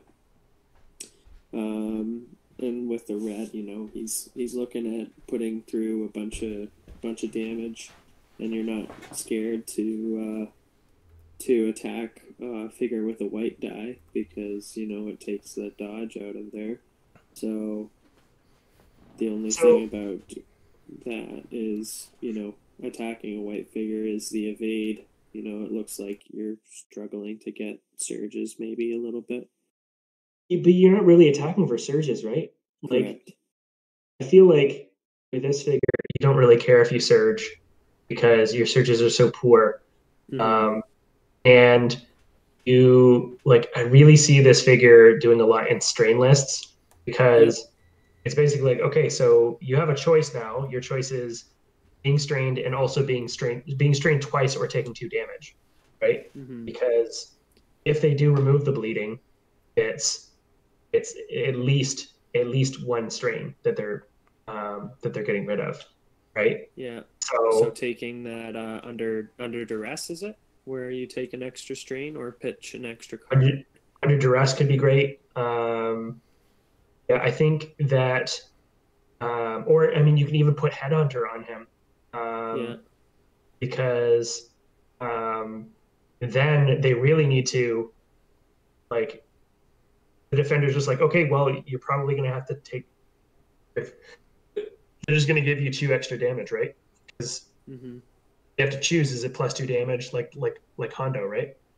Either take 2 damage or something else bad happens. Right? In this case, it's suffer 2 strain, or suffer a strain and become bleeding, and at least 1 more strain, right? And the thing that's interesting is that, like, it says after they remove the bleeding condition, that could mean, like, in the case of cards like Heart of Freedom or Rally, you still suffer a strain, right? So even if you get rid of it through those cards, it's still going to cost you 1. Mm-hmm. But it seems like this is a figure that does, like, because of the no dodge and because he does a lot of his damage with strain and stuff like that, got a very consistent damage going through. And you would pretty much want to get HK to attack the queen pieces, like figures like Luke and stuff, because, you know, you can give them negative conditions and as well get rid of their dodge if they happen to roll it. So for sure, yeah, I think I like the looks of HK, and he's a hunter too, so that gives all the hunter scum cards. Yeah, for sure. And I feel like, especially with that command card that we looked at earlier, that lets you, when you, I guess he doesn't have a reroll innately, so you'd have to give him a reroll some way. Yeah, Droid Hunter, he's going to fit in really well with IG-88. 7 health, 11. I mean, he's sort of the same stat line as Sabine in that he's got 11 health, 7 cost, 4 speed, right? Yeah. But a lot more strain focused. Although, like HK, I mean, we both grew up on the KOTOR games, so really excited to see him. It's like a fan favorite character. I really wish cards. I know there's a lot of text on them already, but I love how in like other games you have like flavor text, where it'll have like a line from that whatever character is depicted. Right? Like I sort of really, really, really miss that here. Although the subtitles, Faithful meatbag exterminator. yeah, faithful meatbag exterminator, amazing. I love it. All right, guys, I'm back. So what you're doing, I just caught when you said about rapid recalibration. So that card, you actually don't need to have a reroll to start. That card is just straight up change a die face. Oh yeah, Yeah. I think you have to use it when your figure rerolls a die. No, Oh no, so it's after rerolling. Right. Yeah, after rerolls are resolved. So maybe we'll have to clear that one up. Yeah. But yeah, he can totally play that even without like targeting computer. And yeah, I love what you said about the flavor text, because we kind of have to find ways to put that in the card without taking up space in the text box. But I think you're in luck, because in addition to the I love the text stuff he does when he talks, and of course we got the meatbag exterminator in there. But his command card is called Definition Love. Yep, there we go. And this is totally Ollie. The steering committee member brought HK47 into the season, and he really wanted this definition of love quote to get in there, so we got it on his command card. So this is a 1-point command card. It says, use during your activation to perform an attack targeting a hostile figure 5 or more spaces away without spending an action, but you remove 1 die from the attack pool. So that is a reference to the full quote is, I think, something like taking out somebody at 120 or 120 meters or something. So it's just a reference to sniping someone. So yeah, what do you guys think of his command card? So yeah, it's just it seems like one of the things that we're talking about, he seems like a figure that's sort of he doesn't have a lot of spike damage, but he's got pretty consistent damage, and that it's just you can't dodge this. You have to choose whether you're going to take lots of strain or lots of damage. And now it looks like in this case, you also have that. Yeah, you also have that. They can't dodge. They have to choose again whether they want strain or damage. Right. So even if you're removing 1 red die, you're probably adding a lot to it anyway, even like 2 blue dice. So yeah, I really like yes, I feel like you're really going to want, if you're going to take HK, you're really going to want marksman, so that you can not get body blocked by anyone for this, and like basically guarantee a kill on somebody who's running away with 3 health left or whatever.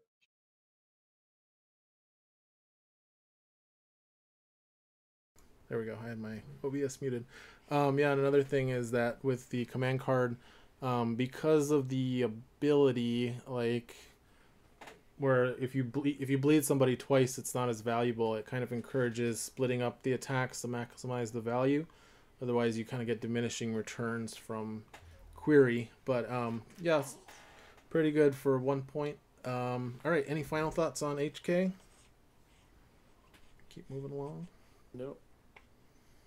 Okay.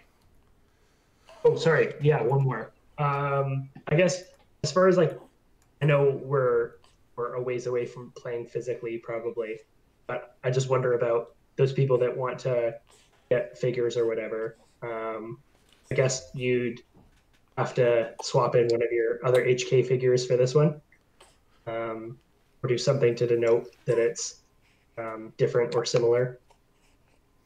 Yeah, that's kind of the expectation is use one of the HKs from Hoth, and if you're gonna run HK-47 and the generics, just kind of mark which one's which, Yeah. because they really they are the same chassis or physical Yeah. model. Okay, buddy. Okay, so next figure. So we have the Claudite. So this was, I think this was spoiled on a stream. So the Claudite Shapeshifter, we've updated the deployment card and the forms. So the new deployment card, the only change is the health went from 8 to 9. And then let's look at the new forms. So there's 2 forms have been changed. It's okay. 2 forms have been changed. So we've got Scout. The change on that one was instead of having to replace the red die with a blue die, now you can replace any of the die in the attack pool with a blue die. But you still have to replace with a blue die. And then Senator has been changed, so it's no longer a dice roll. You just get a set number of tokens for the number of dice in the dice pool. So regular Claudite, you'll get 2 tokens. Elite, you always get 3. And then I'll show the next one, and then you guys can discuss. So the new one is Soldier. So this is the new form that we made.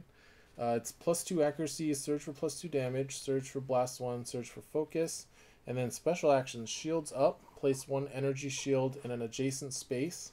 A figure can attack this energy shield, has 5 health and no defense, and then has professional for the reroll. So I'll let you guys talk, and just the forms you guys are seeing are prefab, so they'll look like actual form cards once they're up. Once we finish that. So there was no change made to the street rat. Yeah, so the street rat is unchanged. We felt like the street rat was performing its role adequately. Okay. And for Scout, did you change the +1 surge to +2? Let me look. You might be right. That might. I think we did change it actually to +2 and Pierce 1. I think it used to be +1 and Pierce 2, right? Something like that. I'm not sure. But, I will have to check. yeah. Yeah. So, Kars, what are your thoughts? When placing, like, energy shield just blocks line of sight, correct? Yeah. Yeah. It's sort of like a rubble token. Like they came in the same set. But you place those down and they block line of sight. This one, though, normally you can't attack them. It looks like these ones can be attacked, so that it's not just like build a bunch of unattackable shields around your box.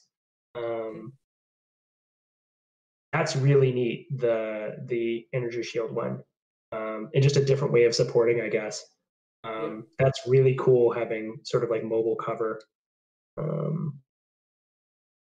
Really neat. I wonder, and the other thing is that because you can only have one form, you can't spam it. There's only once per round that you're putting a shield down. You can't like get 2 Claudites and throw like 2 shields out every round, right? Each Claudite have to be a different figure if you had 2 in your list. Yeah, each one gets a form. So you could only have, like, up until previously, like, you'd never take 2. You never take more than 1 because you, generally speaking, you want 1 to support to start with and then fight later. But in this way, you could just grab a couple of the regular Claudites, and have 1 as a senator and 1 as a soldier. You have 2 different supports, and then you've still got 2 combat ones, so you can swap both of them. Like you can swap both of them to combat mode and have 1 as like a long range assassin and 1 of them as a short range one. That's cool. I've wanted Claudites to work for a while, and always felt like there were better options. Mostly because of the having to roll for the giving out tokens, and then like because there's this chance of flubbing, and it always felt bad if you like flub and then don't get any tokens to anybody and you just wasted an action. So now at least it's a little bit guaranteed. Yeah. What do you think about the change to the rifleman, where before you had to change so you couldn't have the red die? Because the base was like red, green, yellow, and you have to change the red.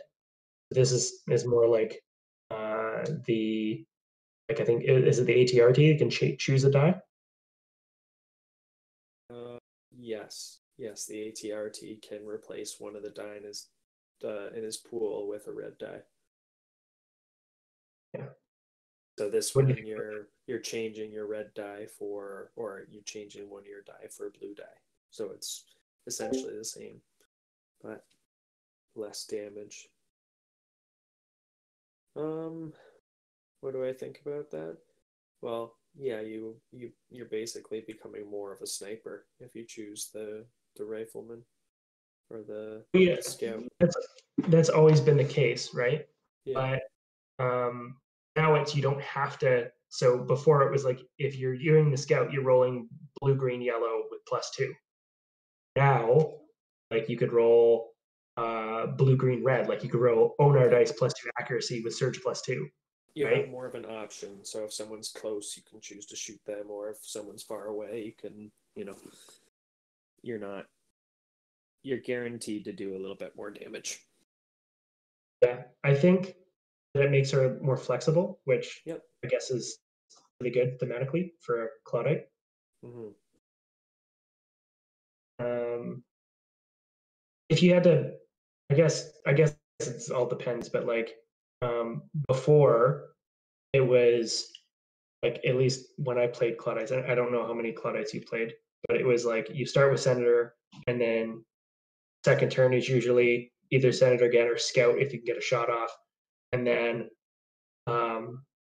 use Assassin or your Street Rat like later turns to mop up. In this case, you might have a little bit more freedom, I guess, more options. I have to get in if you want to do lots of damage. And sort of like Scout seems to be a little bit better. Very minimal experience with any of the Quadites, to be honest. So I don't really know. Like you're saying all this before, and so like I don't really Sure. I guess then much to contribute. Yeah. Well, I guess then does this stuff, seeing what they can do, does that I guess excite you? Like, are you seeing this and being like, yeah, like I'll give the Claudite a shot, or are you like, I could take it or leave it? I'm kind of take it or leave it, but then again, as I said, I haven't really played with the Claudite, so Sure. maybe something that I'd be interested in trying at some point to see how it goes. But I think it gives you another option for supports, right? Like I'll say probably like it seems like focus seems to be the big like support thing. Like you want to get focus, you want to get cards. In another game, you'd sort of call that like white mage, where you it's like your cleric in D&D, where you buff your own team. Whereas a lot of the support figures they seem to be introducing in season 5 seem to be more like dark mage, where they make it worse for your opponents. They take your opponent's cards. conditions. They apply negative conditions. Absolutely. But yeah, kind of neat. I'm back. Sorry guys, my Caleb's got the hiccups, so I'm just holding him. But let's go on. So I also just wanted to mention that the energy shields, actually this is their debut in skirmish. They've never actually been a part of skirmish, and the mechanic itself actually came out in the same expansion as the Claudites. So I really like that kind of they matched. So. Alright, let's move on to the last deployment card, or the last figure for mercenaries, which is going to be the Wampa. So the Wampa is from Return to Hoth. Looking at it now, so obviously we got rid of habitat. It's the price has been decreased from, I think it was 8 or 9 points down to 6. Still has 12 health. Still has speed 3. And it still has all of the same abilities. So +2 damage and 8. Search for cleave 3 and search for bleed and stun. Everything is the same as the abilities except hunger. We actually swapped the numbers, so it's if there are no hostile figures within 2 spaces, you gain 3 movement points. Or I think it used to be the opposite, so it's actually quite worse. So yeah, tell me what you guys think about the new Wampa, who can also play the new creature card, Apex Predator, and the new Faint card, which is pretty good with him when he's if he has like a single pip, he still gets that +2 damage to do some damage. Yeah, for sure. It's Um, definitely more feasible and including it in your list with it being less points. Um, kind of kind of looks a little bit scary now. So like innate 2 damage and the ability to cleave 3. Not a whole lot of chances for surges, but there's potential. Especially if you use that card, right? The oh yeah, wait, which one was that? the one that he mentioned with the adding of Right. the large creature Yeah, becomes focused, right, gains and gets tokens. tokens. Yeah, absolutely, and hidden, so you get a surge. Yeah, Yeah, that's. I mean, you're sort of guaranteeing a cleave 3, which is really cool. Oh yeah, I forgot. We gave it reach too. Oh yeah, That's reach. Look at important. that. Yeah, absolutely. So looking at this, if you give him beast at the beginning of a round, assuming that he's hungry, you get 3 movement points, and then another 3 for beast tamer, and then if you move, um, that's 9, and then you can potentially attack somebody 11 spaces away. Now you're never going to get that straight movement because never that much. So you're gonna have to do some like switcheroos. But yeah, you can actually make him go places where mobility was his toughest go before. Um, Now I think giving him the reach and the point reduction, I think you actually got to have a viable option, um, like an alternative to Nexu, right?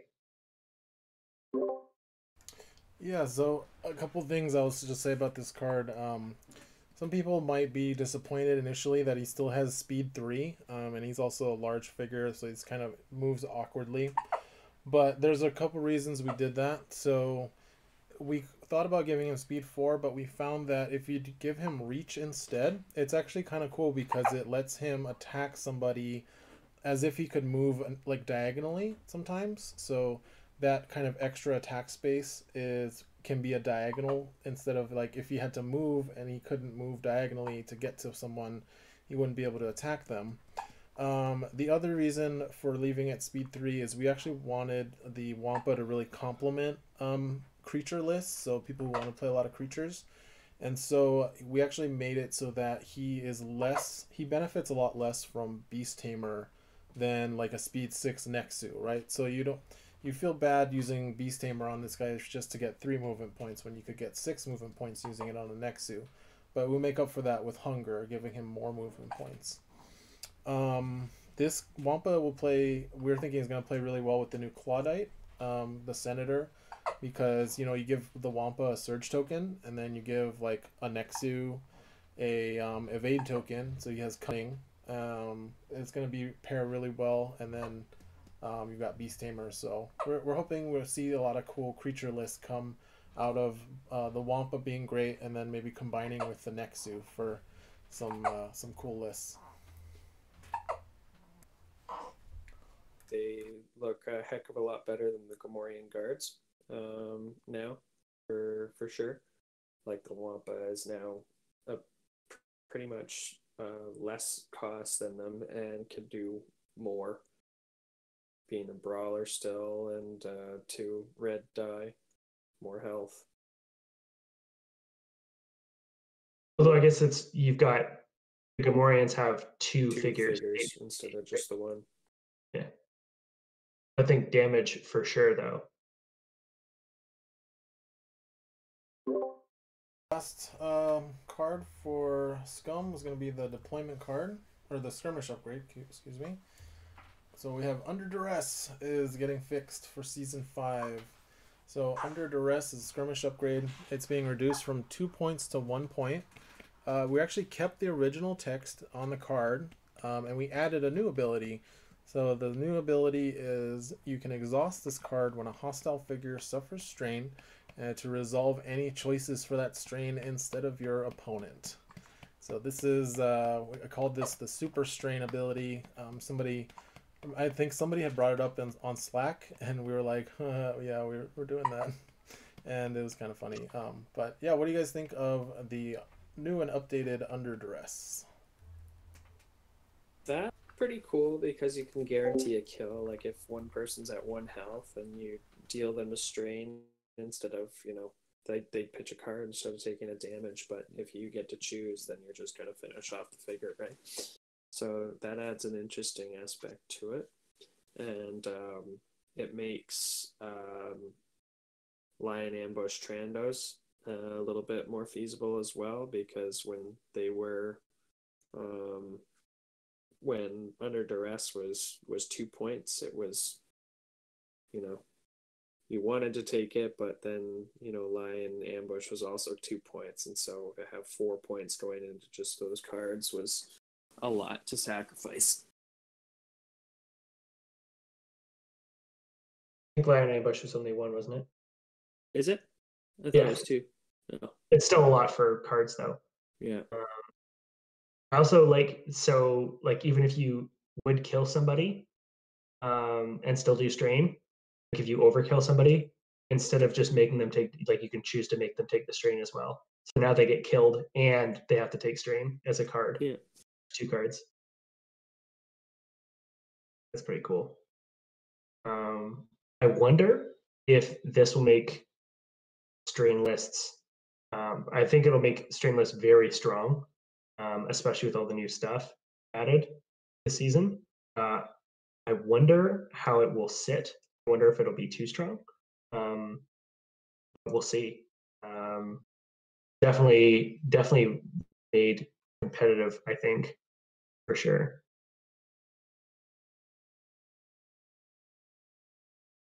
All right, anything else to say, or do we want to move on to Empire? Let's move on. All right, final faction, Empire. So first new figure is Iden Versio, and this is nice because Iden got a figure in Legion, so people will be able to use that figure in Imperial Assault games once we can actually play in person again. So Iden Versio, and let me just double check. I want to make sure I'm not muted. Yep. Okay, so Iden Versio, 7 points for a trooper, leader, spy in Empire. She's got 11 health, speed 4, black defense die, a blue, red, yellow attack, ranged attack. She has surge for +2 accuracy, surge for +2 accuracy and +1 damage, and a surge for pierce 1. She has an ability, Droid Kit. So once during her activation, if a friendly DO figure is in your space, you may gain 1 power token of any type. We'll talk about that in a second. Pulse Cannon, while attacking, if you spent a power token during this attack, apply an additional +4 accuracy and +1 damage to the attack results. And then the ID-10 Seeker Droid. At the start of the game, put the DO companion into play in your space. It activates at the start or end of your activation and is not counted for the purposes of control. And I'll just also show the... oops. Oh no, where's my DO? Okay, hold on. I'll bring up the companion card. You guys can talk about it. Talk about that. Okay. Give me just a second. So go ahead and talk about the card. I think she's pretty cool. She can be a range, has a very high range, especially if she spends some damage tokens. So, who are some Imperial figures that would give out tokens? Thrawn. You Death have Troopers. Death Troopers. She is a leader, so even the non-elite Death Troopers would be okay to take with her in the list. And also, she can give it to herself, right? Yeah. Red kit. Mm-hmm. So that's thinking if she Krennic if she gets a Krennic, because she's a trooper.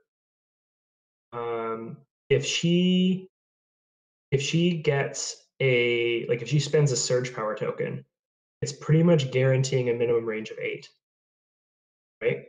Yeah. Because you've got like a very good chance of getting that surge for +2 accuracy. You okay there, Noah?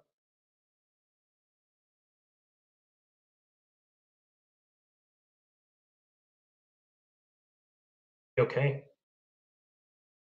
Yeah, so like it's +2 and +4 with a blue die. That's you're looking at minimum And minimum that's 8 accuracy. unfocused. That's unfocused, yeah. Not that she's going to be focused a Imperial's lot not anyway. focused. Yeah. Right. I don't need to focus there is the thing. You just need to give her power tokens that does the same thing. Right.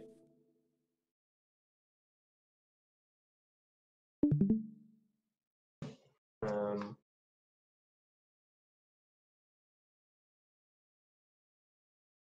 okay. She's, I think pretty actually close to the repulsor tank. The repulsor tank only has, I think, 12 health, right? And it has a similar attack die.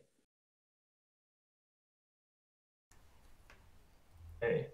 So attached when a friendly Iden Versio exits your space. Oh, sorry, were you gonna read those, Noah? Oh, you can. I mean, yeah, I'll go ahead and read it. So yeah, Dio is the companion droid that comes with Iden. So 4 health, speed 3, has a range attack of a yellow die and a white defense dice. Surges for +1 damage and stun, has mobile, and surges for +2 accuracy and +1 damage. So the abilities are attached. When a friendly Iden Versio exit your space, interrupt to move up to 1 space. And insignificant, which is you cannot be the target of an attack while in the same space as a friendly figure.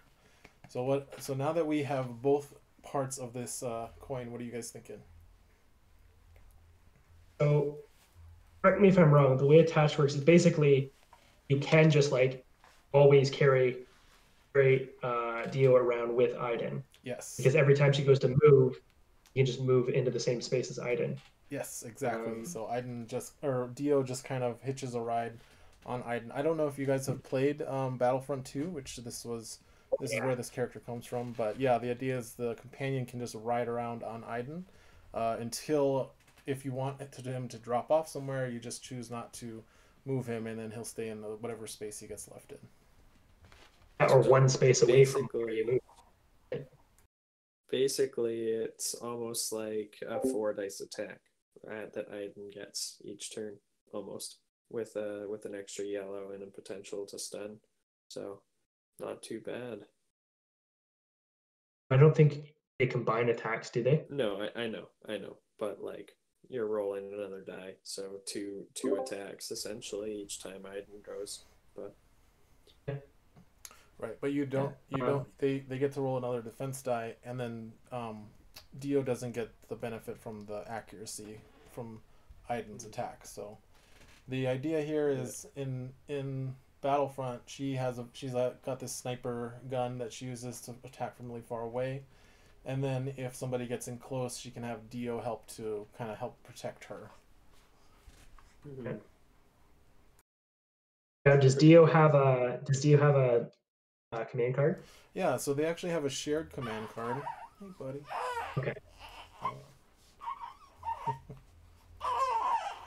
And I'll put it on the screen, and Morgan, maybe you can read that for us. Okay, so this says static pulse. You can use it with Iden Versio or Dio. It's for a special action. For each hostile figure adjacent to a friendly Dio companion, you may have that figure suffer 2 strain or become weakened. If Dio is not in play, put Dio into your space instead. So I guess this is why you take Dio into the opposing lines, and then um, use that. It's kind of nice that Dio can use it too. So you're not like using up one of Aiden's actions to to do this instead of attacking or moving. So like you could theoretically, if you wanted to move up 4, do an attack with Aiden, and then like go like another, because I think he was speed 3. Dio was speed 3. Yeah. So it's like one Dio more can- space, and then so like 4 spaces, and then beyond that it's 4 spaces, and then pulse to do some strain and stuff. So kind of neat. Yeah, I mean Dio, whenever you have those like sort of 1 dice companions, I mean, I feel like he's mostly there to give tokens to Aiden. But I mean, he can do that pulse, and he can he can triangulate if you bring a couple droids into your list. Then he can just like do damage to people because he's a droid. And I mean, you can focus him, I guess, if you wanted to just not move and focus instead, and then do a surprise stun attack with a green yellow. So yeah, that's, I think, as I said, I think Dio is mostly there for the tokens, but he can do some surprising stuff too.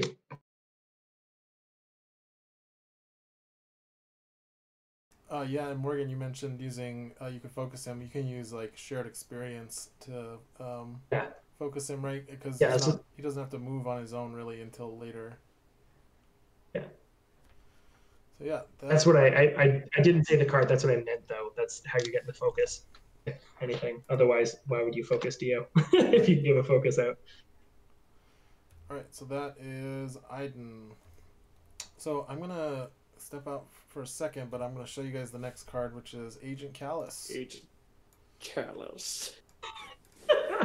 So Morgan, if or one of you guys want to read this, since it's up on the screen. Go for it, Karst.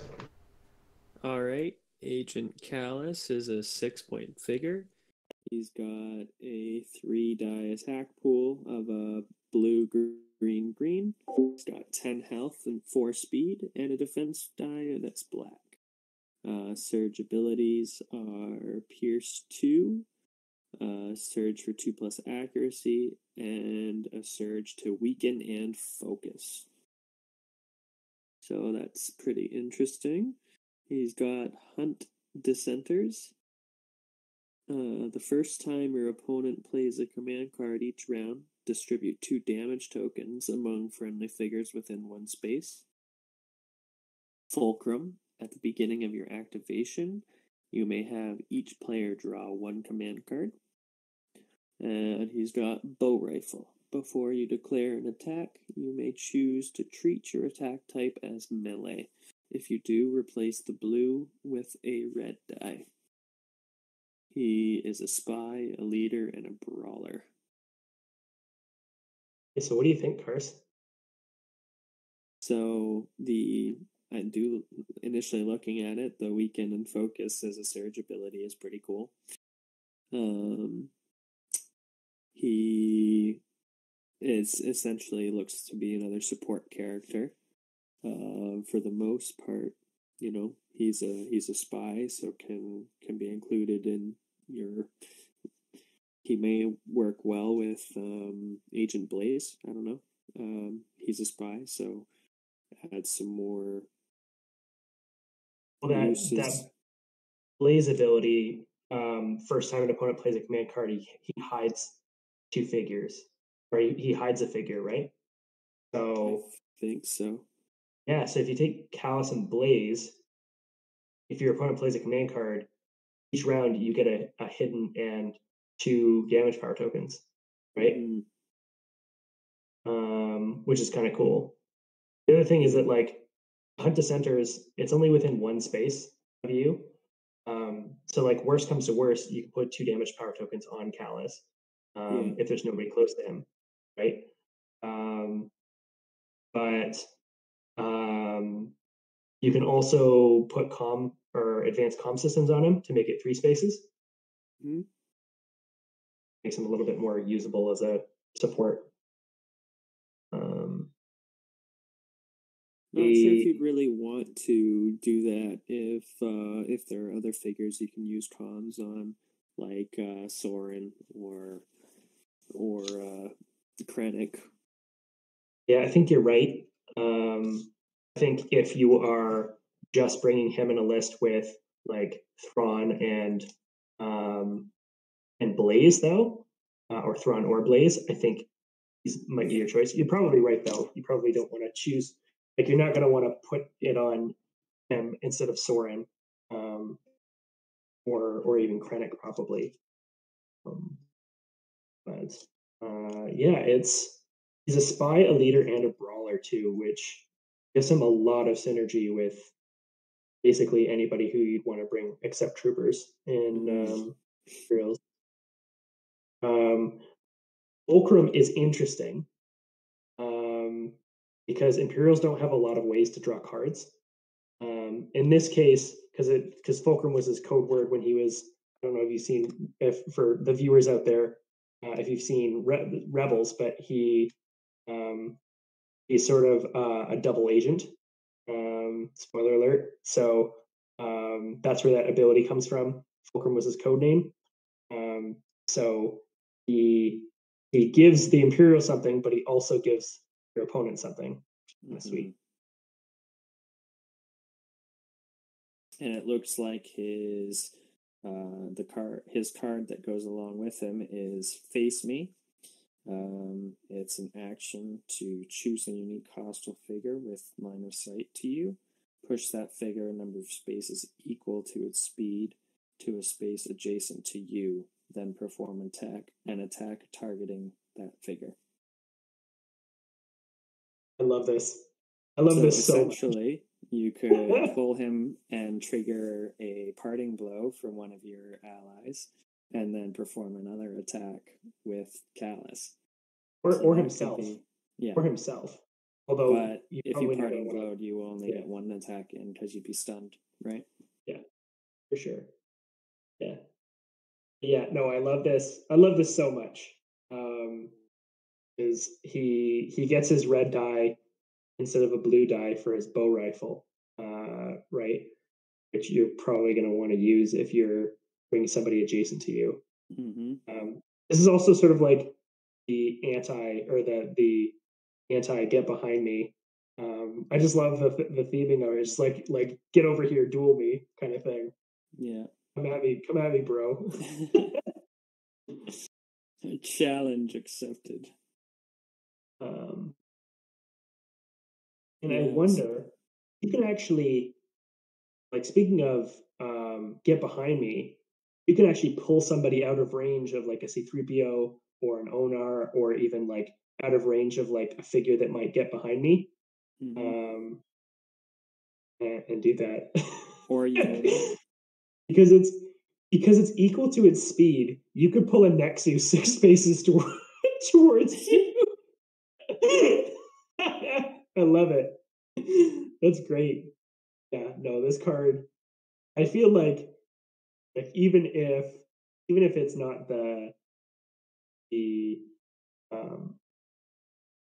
this does seem like a cool effect because you are pulling somebody off an objective or pulling somebody out in the open.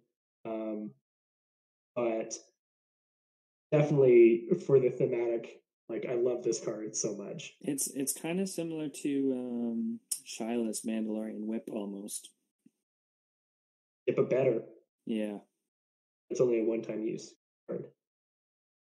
One thing to note, I think, too, is because he's only cost 6, you can also use strength in numbers. You get another 6-point figure, or go into like a Death Trooper who can then go into like another 6-point figure. So like your Blaze or your sorry, your Blaze or Thrawn. So you could potentially pull somebody out of a formation, attack them with Callus, and then strike the numbers to a Death Trooper to attack them, and then another figure to attack them, which is a really strong combo, I would think. Mm-hmm. Yeah, so basically you would use Callus as like, you know, a support figure, and then to pull someone in to essentially get all your guys to beat on them.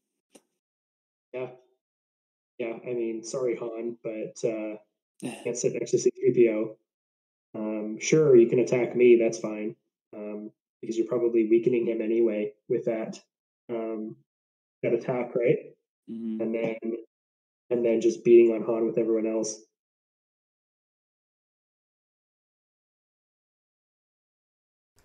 Yeah, no, that's really cool. I really like the idea of like a duel.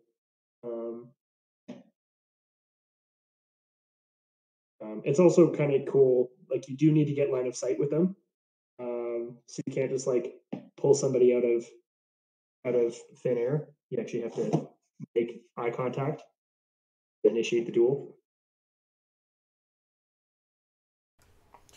Yeah, they actually have to have line of sight to Callus. So it's funny if yeah, Callus could actually call someone out that he can't see, but that can see him. Right.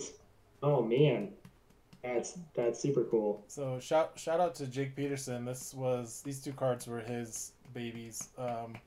His design. Yeah, they're really cool. I might have imagined Jake because he's a huge Rebels fan, isn't he? He's a what? Huge Rebels fan. Oh, yep. All right, should we go on to the next card? I'll let you guys read it. So I gotta make this bottle. Okay, Heavy Stormtrooper. All right, this is a figure that's had, I guess, an update. These guys came in the Twin Shadows pack, so they're an older figure. They're still 8 and 4. Sorry, the point cost of 8, figure cost of 4. Looks like we have +3 accuracy. They have search for +2, a search for blast 2. So those are the same as before, I think. Maybe the accuracy might be more. Yes, it's 1+ accuracy. The cost is the same. And they have a health of 8. They've got a speed of 4 instead of 3. They got speedier. And they have attack of red-blue, defense of a black die. They're still a trooper and heavy weapon. They've got some new abilities, though. They have modular. You may include 1 attachment card in your army and decrease its cost by 1, a minimum of 0. During setup, you must attach this card to this group. So it basically gives them like a free targeting computer or a suppressive fire. So like cool how you can sort of kit them out, I guess. They also have spray fire. While attacking, you may apply -3 accuracy and 1+ search to the attack results. So you can sort of spray and pray if you have them close by to get that surge that they so desperately need. First, what are your thoughts? What was the card with it was a heavy weapon or Wookiee? Was that specifically Rebel, or it could be used on this too? Use it here, yeah, the overwhelming fire or whatever. Yeah. Because that gives you like a +1 damage, +1 surge. Right? Yeah, so that could. Yep, that one's for any faction. Yeah, so it could be potentially useful for these guys as well. But as far as the figure is concerned in general, definitely can throw around a little bit of damage, like more area of effect than a lot going through on one figure. I think the modular is cool. A free attachment is nice to have. You could even make them spies with cross training. if you so desired. It looks like they are losing their defensive ability, I think. Did they have a defensive ability? I felt like they did. They used to, Like but yeah, we dropped it.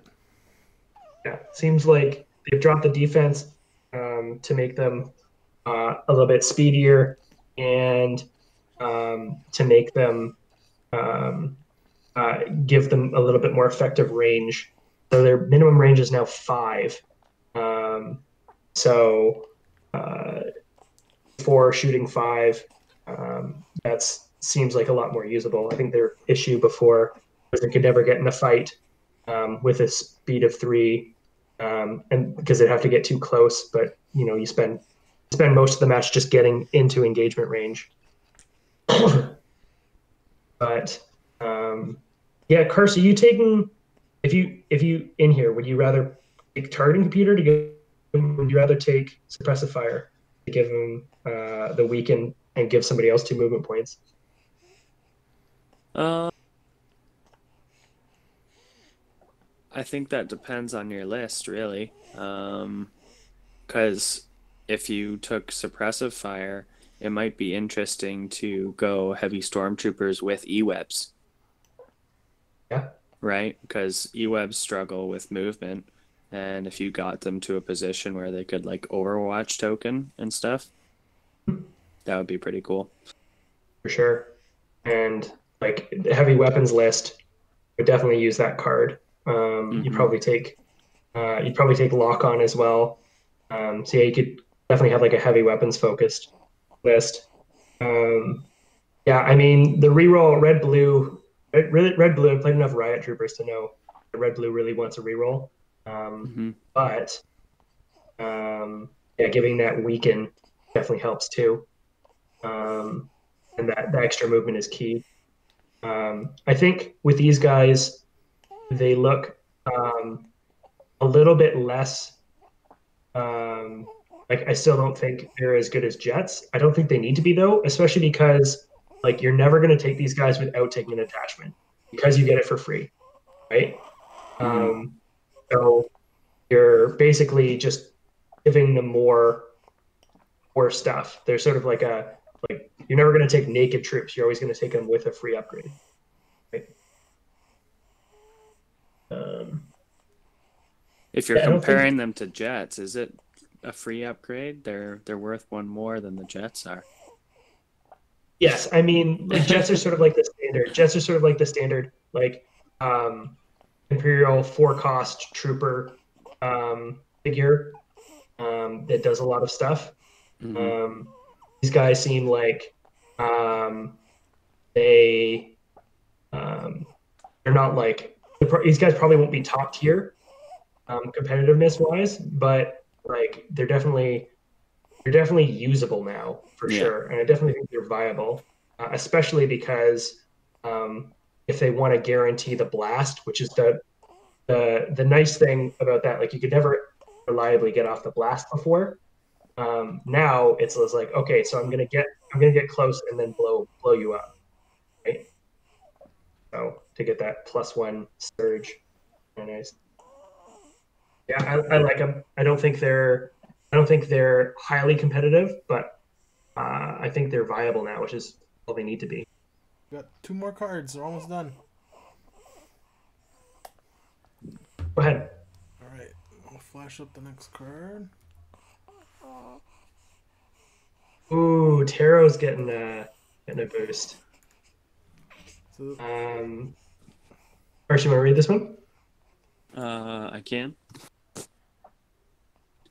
Captain Taro is still 7 points. He's a trooper, leader, and a creature. He's got an attack dice pool of blue, green, yellow, health of 13, speed of 5, and a black defense die. He can surge for 2+ damage and pierce 2 for a different surge ability. Flamethrower. He can spend an action to choose a space within 2 spaces. Each other figure on or adjacent to that space suffers a damage and a strain, then becomes weakened. He's mounted at the start of your activation, gain 3 movement points. Efficient travel. You ignore additional movement point costs for difficult terrain and hostile figures. And he has the professional ability where he can reroll an attack die. I So, think what exactly changed with Tarot? it's just professional is the only thing Efficient that's travel changed. and professional. Oh, efficient travel. Okay. So yeah, I don't think Captain Terra was terribly below the curve. So like just giving him that reroll makes him a lot better. Blue, green, yellow, Curse, you've played Dracata, you know how Yeah. frustrating that dice pool can be. Yep. I was playing a game against Derek the other day. And it's in my head canon that this is a direct result of that. And I think he attacked Han from like 5 away and missed um, with that dice pool. So it's yeah, Taro needs a reroll. He's a 7 cost figure. He's got Hera's dice pool basically. He wants a reroll.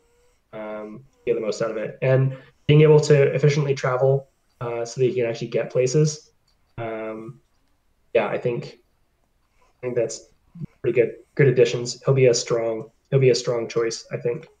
He's also a large figure, right? So he can use that He's a large creature. Yeah, yeah. absolutely. Yeah, he did. He wouldn't like being focused and hidden with those surges, would he? And damage or and tokens. That's not a thing that he wants to do. Yeah, that's nuts. Yeah. I think if you've got terror on a list, you might just want like even if he's the only creature, you might just want um, that card in there anyway, just because it makes his deck so good. Yeah, with the extra dice and you're rolling 2 greens, a yellow, and a blue, like you could potentially roll surges galore there, get your 2+ damage and pierce 2. So you could guarantee, 7, 8 damage there, right? Around. I'd reckon, yeah, probably, especially if he flamethrowers first. Mm-hmm. Yeah, he's definitely strong now. I think he's still squishy, but hopefully, like you support him with tokens and Zillow and make him last a little bit longer. He doesn't hide very easily, being a large figure. Yeah, it was a marginal increase to a figure that was marginally below the curve. So I think we're good. I think those are good quality of life improvements for him. All right, let's go to the next one. It's not letting me.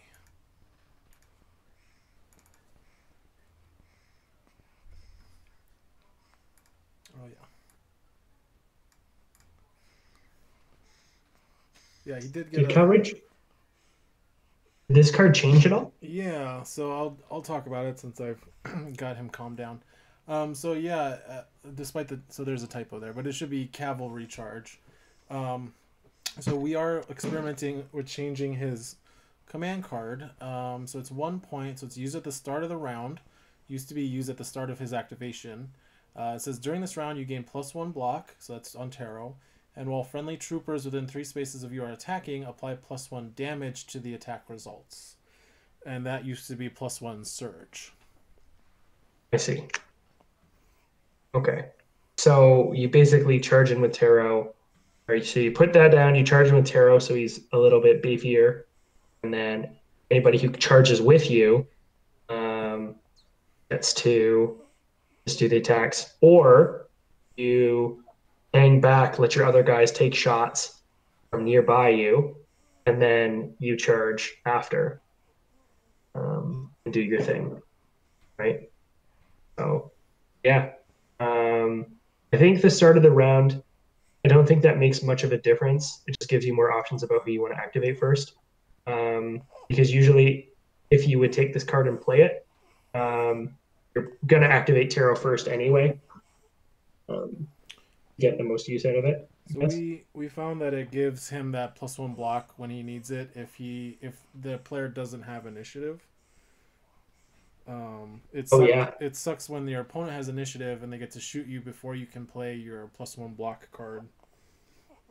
Yeah. Which is why it's Yeah, at I the feel start that. of the round versus the start of his activation. Yeah. Yeah.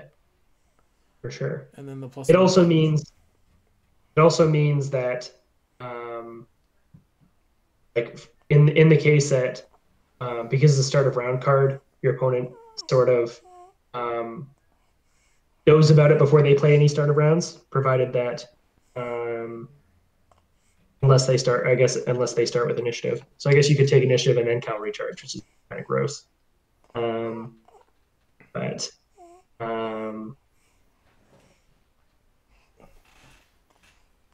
kind of neat. You can also use this Mara Jade.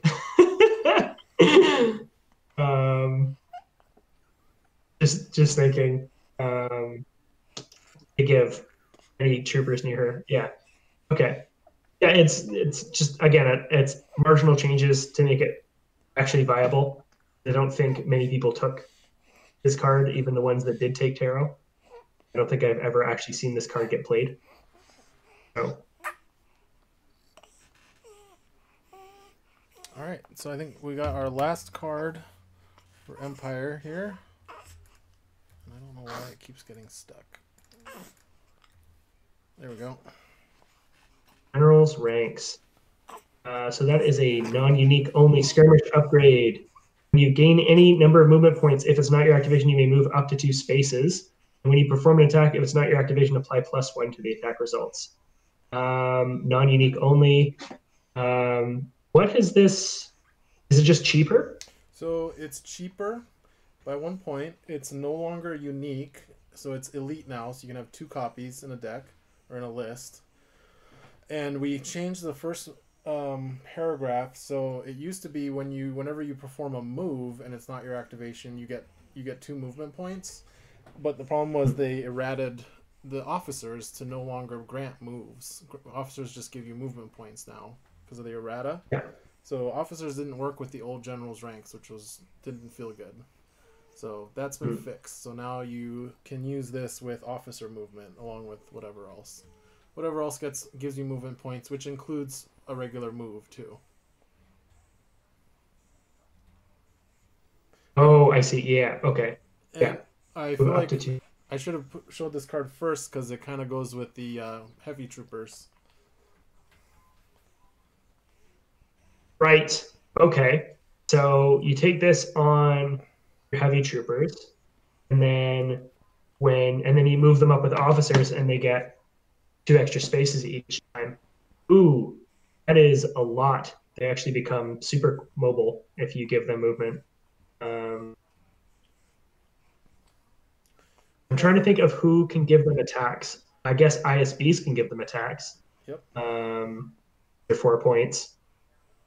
Elite Imperial officer. Elite Imperial officers can give them attacks. And Kane Somos can give them attacks too. Yep. General Soren.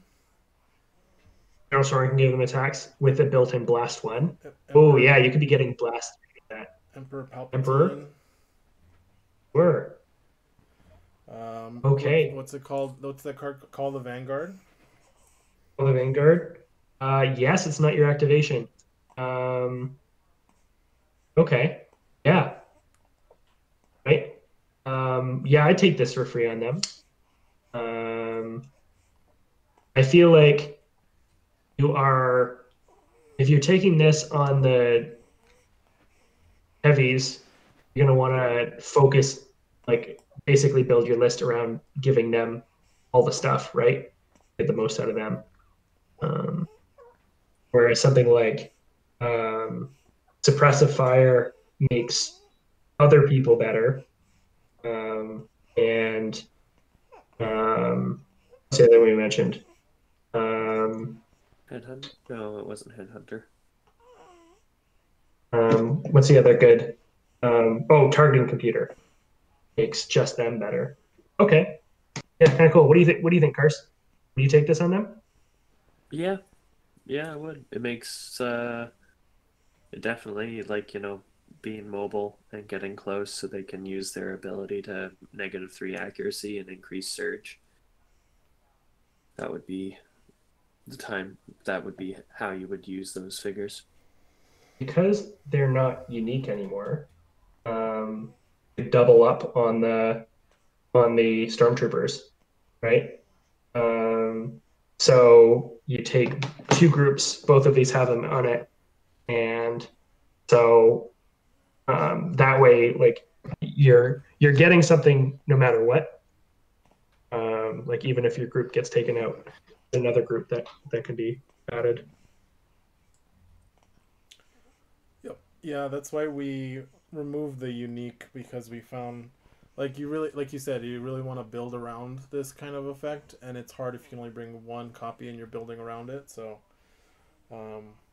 yeah, two copies in a deck like that, or just one copy if you happen to have, you just happen to be running something like Palpatine or Sorin, and you think you're going to benefit, because every Imperial list runs officers, or like something like 80 something percent from my data runs at least one officer. So you're going to get, this is going to give you an extra 2 movement pretty much all the time if you use an officer on this figure. Yeah, and it's spaces too, so you can push them through difficult terrain. Yep. Kind of cool. Yeah, yeah, I like this. But you will only see it in specialized lists, and I don't know if there's anybody I would take this on other than the heavies. Oh, maybe ISB. Take this on ISBs, basically just like a +1.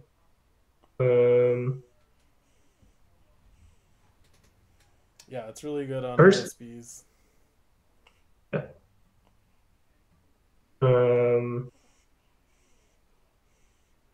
don't know if I'd take him on jets, although moving a jet 4 spaces is fun, I guess.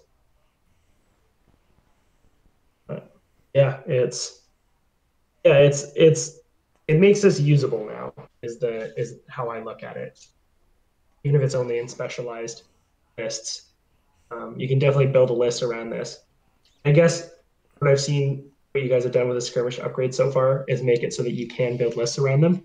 Whereas before, it's just like I've tried to build lists around under duress before, and it's just never had quite enough going for it.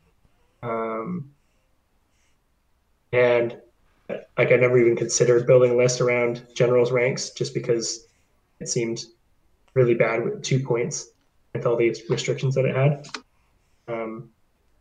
So yeah, this seems welcome.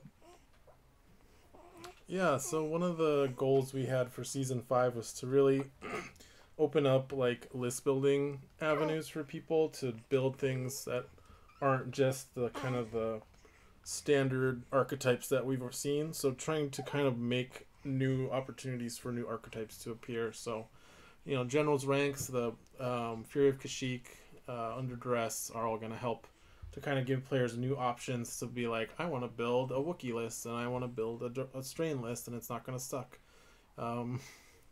And similar to some of the other deployments we've seen, so like HK-47 plays into Strain, like you mentioned.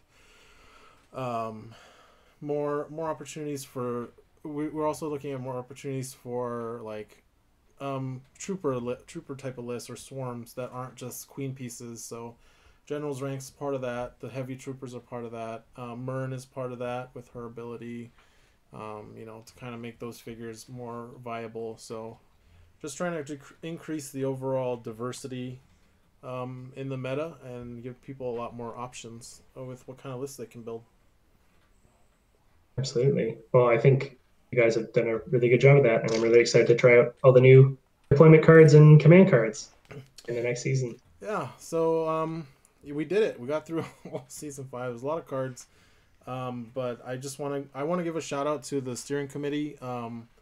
You know, everybody, all 7 members have designs in this season that they worked really hard on, and that really showcase the creativity and the expertise of the folks on the committee. Every member of the committee has at least 2 cards that they worked really hard on, and Some have more. So, you know, this is a big team effort, and everyone helped out to really make each card as good as it can be. And Morgan and Carson, I want to really thank you guys for coming on the channel. Carson, especially, I know it's pretty late for you on the East Coast, and just going through all these cards with me, I really enjoyed getting to hear someone who hasn't seen these cards that we've been working on since before season 4 actually came out. We've been working on these, and it's just really great to hear your guys' reaction and how you're perceiving the new cards.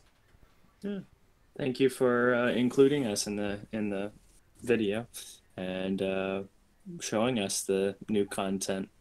It's looking like it's going to be a lot of fun this next upcoming season. For sure. And I really like that we got to do this together so we can sort of chat with each other about them as we think about more things. Yeah, this was really great. Maybe we can do this again for something else. Very cool. Yeah, you have my number. All right, guys, we'll sign off and we'll see you in the next video. Good night. All right. Good night.